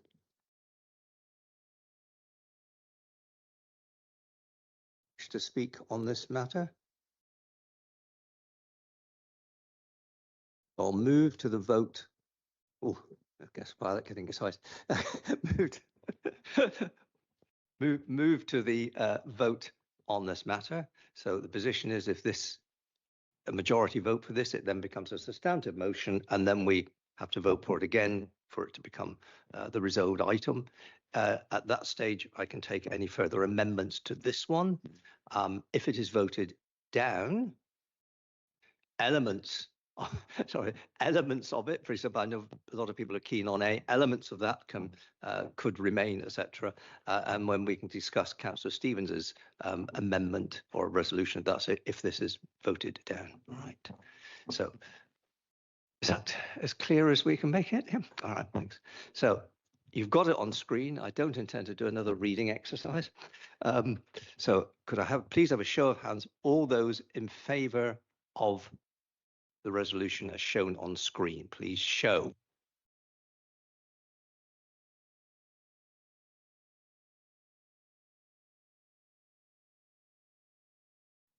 Those against.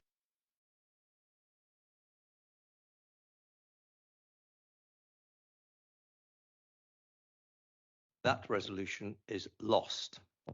We now come to Councillor Stevens's motion for debate and discussion. The officers have looked at it. Is it in a form that we can put before the committee to and accept the wording? No, it's not at the moment. They're working on it. Do you like briefly, while we're working on the word, that I know you've got a proposal and second, or could you just briefly speak to the intent of your motion before we get the detailed wording up?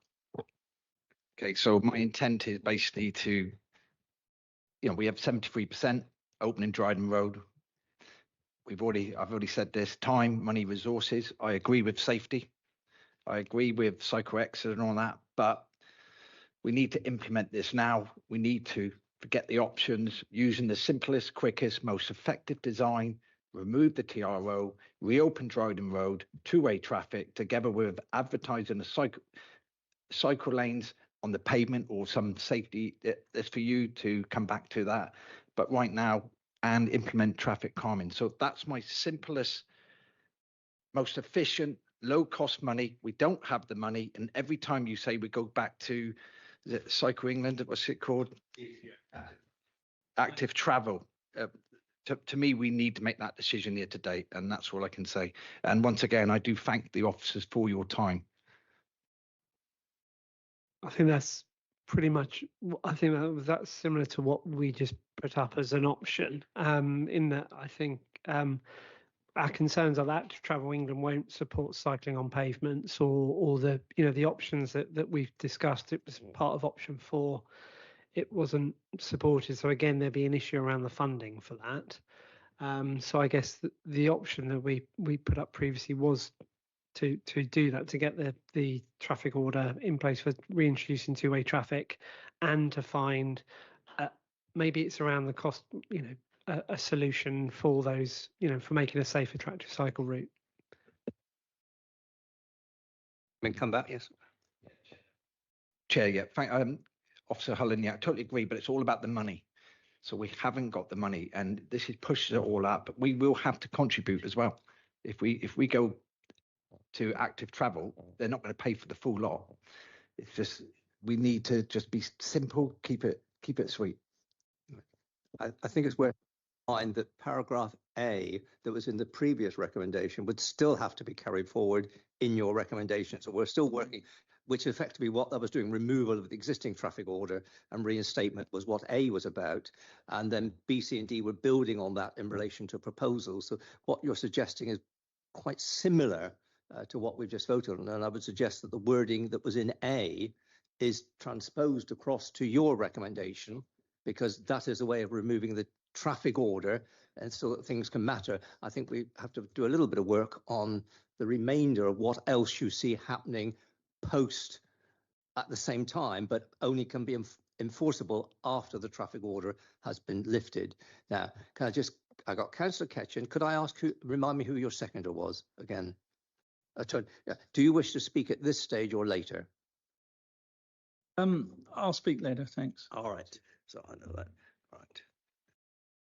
Councillor Ketchen, do you want to speak now, or do you want to wait till we've got the formal wording up on screen? Yeah, well, I think if we can just wait till we get the wording, then we at least know that we're all on the same page, literally on the same page.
intent of the amendment or the resolution. I'm just concerned that the structure and the wording allows the officers to progress what you're looking for. So hence we might have to play with a little bit of the wording, that's all. Yeah.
Councillor Stevens, does that capture what you wanted it to capture? I'm not going to add any more mud to okay, but thank you very much. Essentially, it is the B element that A is the same in that in order, we've got to lift the traffic regulation order in order to reopen Dryden Road, if that is the wish of the committee. C and D are there as legal requirements in case the funding goes above the 500,000 limit, right? Those are standard for it. So in effect, the key issue here is what Councillor Stevens was saying, to consider proposals for traffic calming on Dryden Road and low cost safe walking and cycling provision to achieve the outcomes of the public consultation. Thank you, Chair. The key word is low cost. And I understand the legal side, but we seem to always, you're trying to push it over 500,000. But if we look, I know we need low costs. And that's quite straightforward, low cost. Thank you. Point is, it will come to this committee, whatever the cost level is, we are the determinant factor in it if it is below 500,000. But even if it is 10 and 6, we've still got to find the 10 and 6 from somewhere because it isn't in the kitty at the moment. So if it's 25,000, 50,000, 100,000 or whatever, the money still has to be found from the county, from our funding, or by applying for the funding for it. The only difference is that 500,000, it has to go through the scheme that goes through the CCA. That is all. Am I correct? Yes. Thank you on that. All right.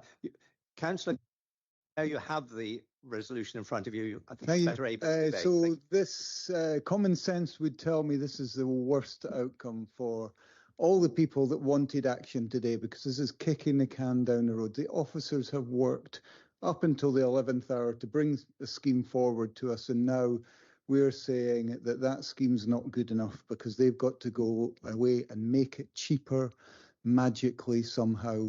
I don't know how they're going to do that, but it's going to take quite a lot of time. And what I would say about some of the suggestions that have been said, such as shared cycle lanes on pavements with pedestrians, which have been quite clearly by Active Travel England and officers today been told that, you know, that's not the way ahead. It's also a big disrespect actually to some of the speakers that I've listened to over the last few months on this.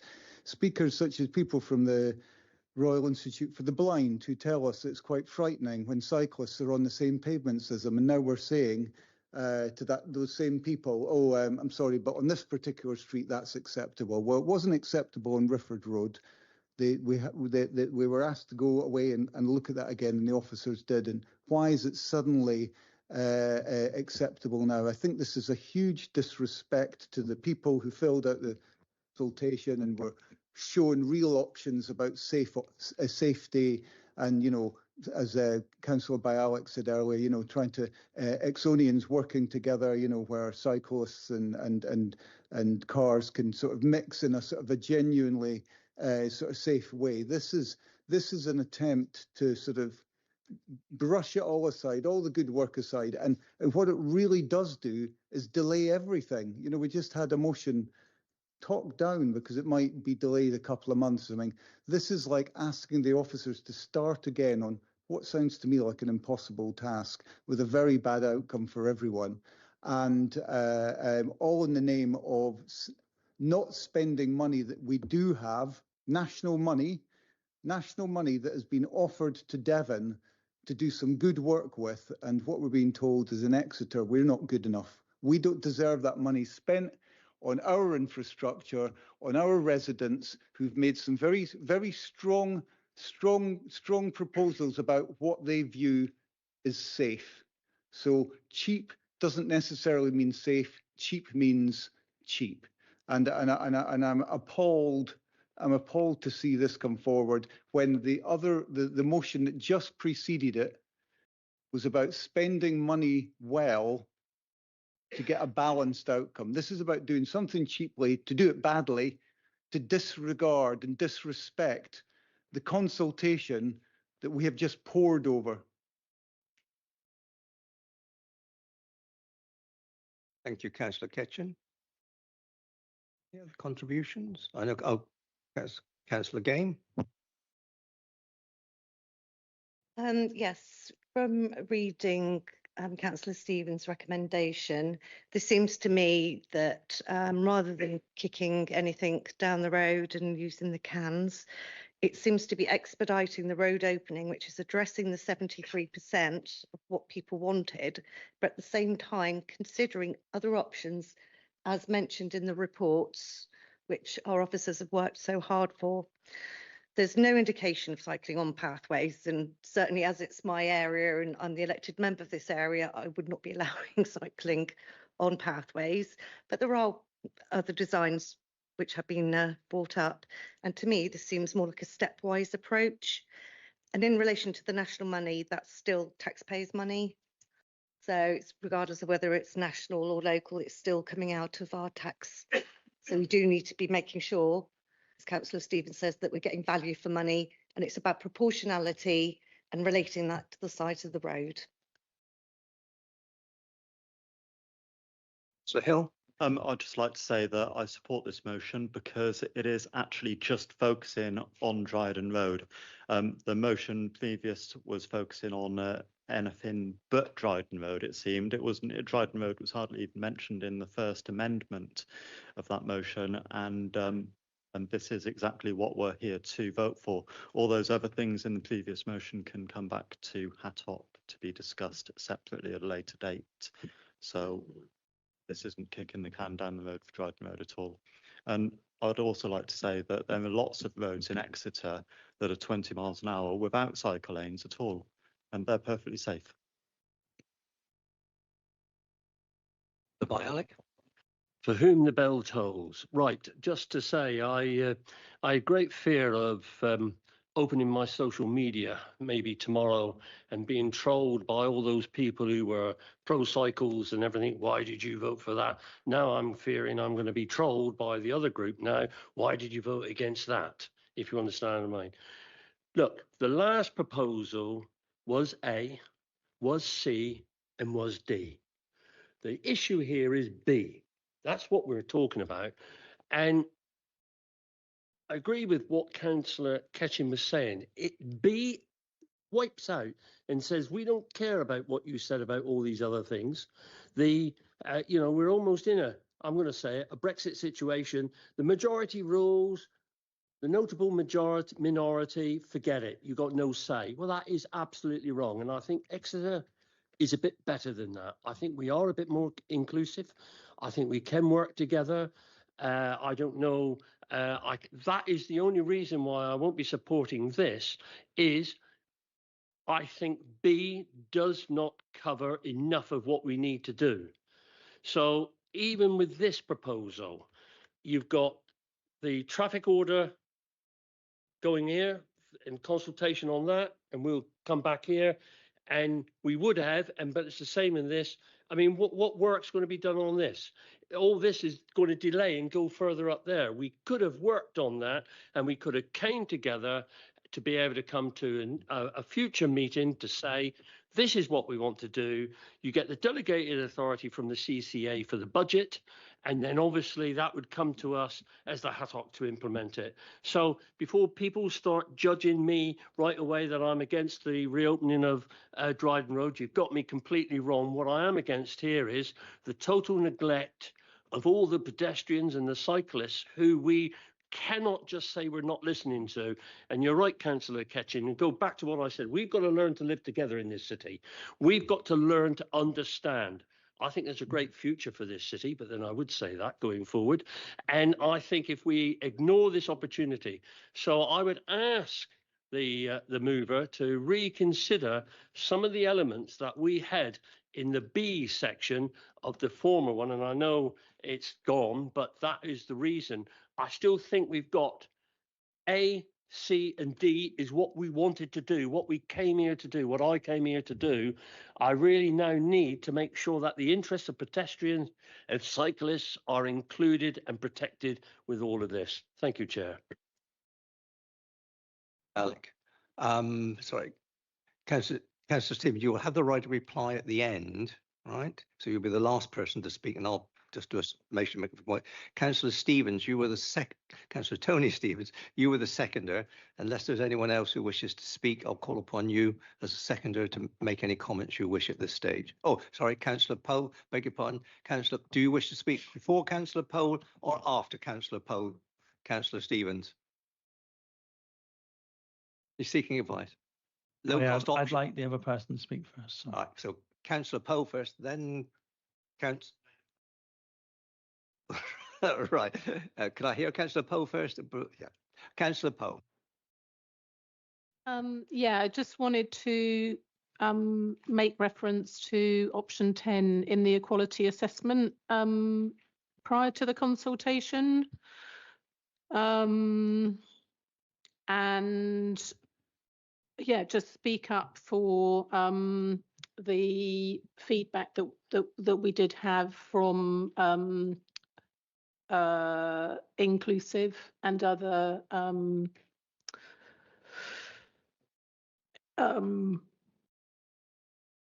stakeholders with protected characteristics who might be affected by some of these changes that are being proposed here. I think it's worth stating this way, that whilst we had a clear agreement about the timescale and progress, if we were opting for 1 to 5, we're now in a situation where 1 to 5 are still there and they've been worked upon, but additional options might be coming forward as component parts. At some stage, I'll be asking the officers at what stage they think they might be ready to do that, but we are aware that a bid must go into the CCA, or capital funding bid must go in September.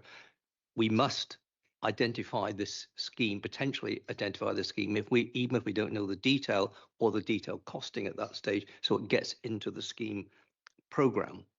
Right? So therefore, even though today you are considering this, it will still have to come back to you to consider whether the options around B or have committee support or not, but options 1 to 5 are still on the table. Except for 5, which has been voted down, we cannot discuss for another 6 months if regulations are right. The other options are still there. So we need to bear that in mind. It's not a final decision. What the decision will be is that you can get on with the TRO consultation, see where you go there. The other is relying on more work coming back from our own officers for us to support or not support, and the price level, and to consider other options at that stage. So Councillor Hill, sorry, wanted to move an amendment. Yeah. I'd just like to add an E to this, that safety concerns arising from the opening of Dryden Road are addressed separately.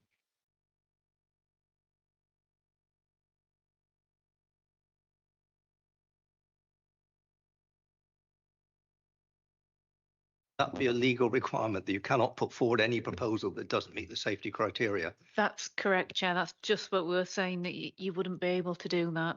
It would have to be addressed as part of the proposal. It's not something we can pick up later, and we can't implement something that's unsafe.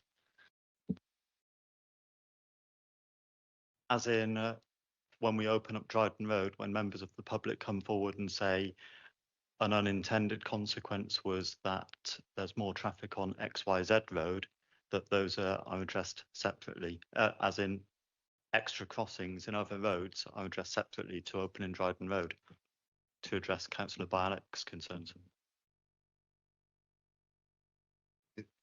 The officers wish to respond, or is there a response that comes?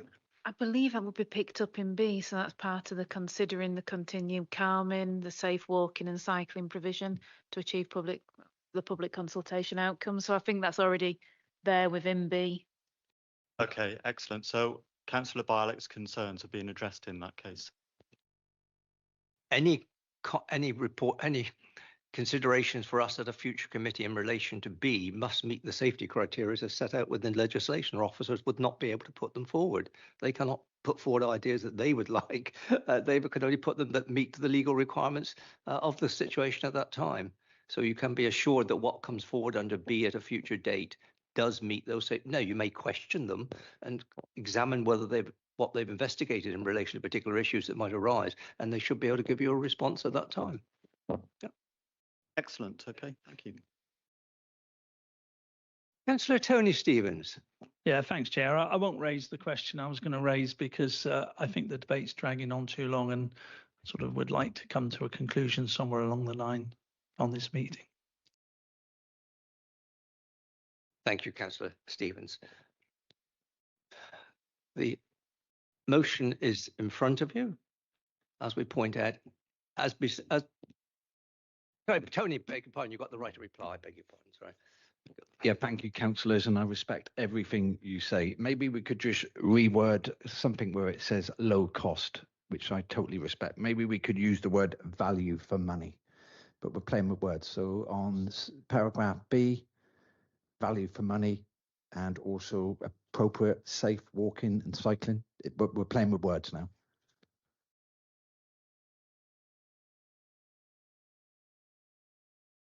Again, I think there is a legal requirement for any scheme to offer value for money within law. So I don't know if the officers will quote on that.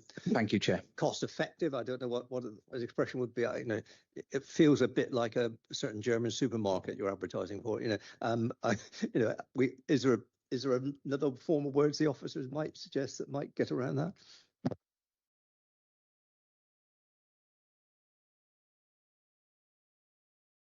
Or are you happy just to have the word low cost taken out?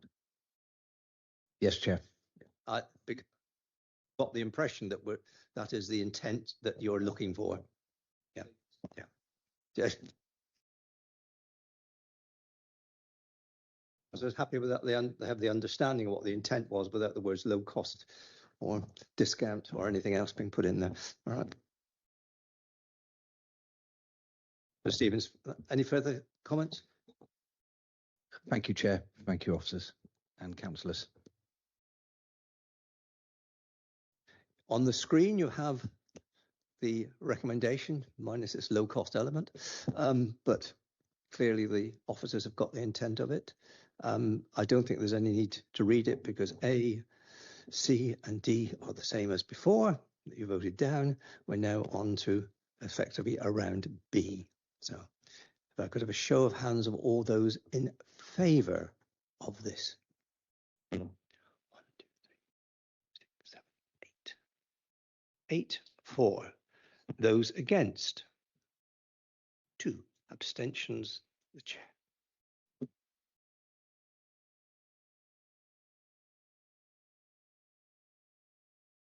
I have now moved to a substantive vote on that, or one shot? No,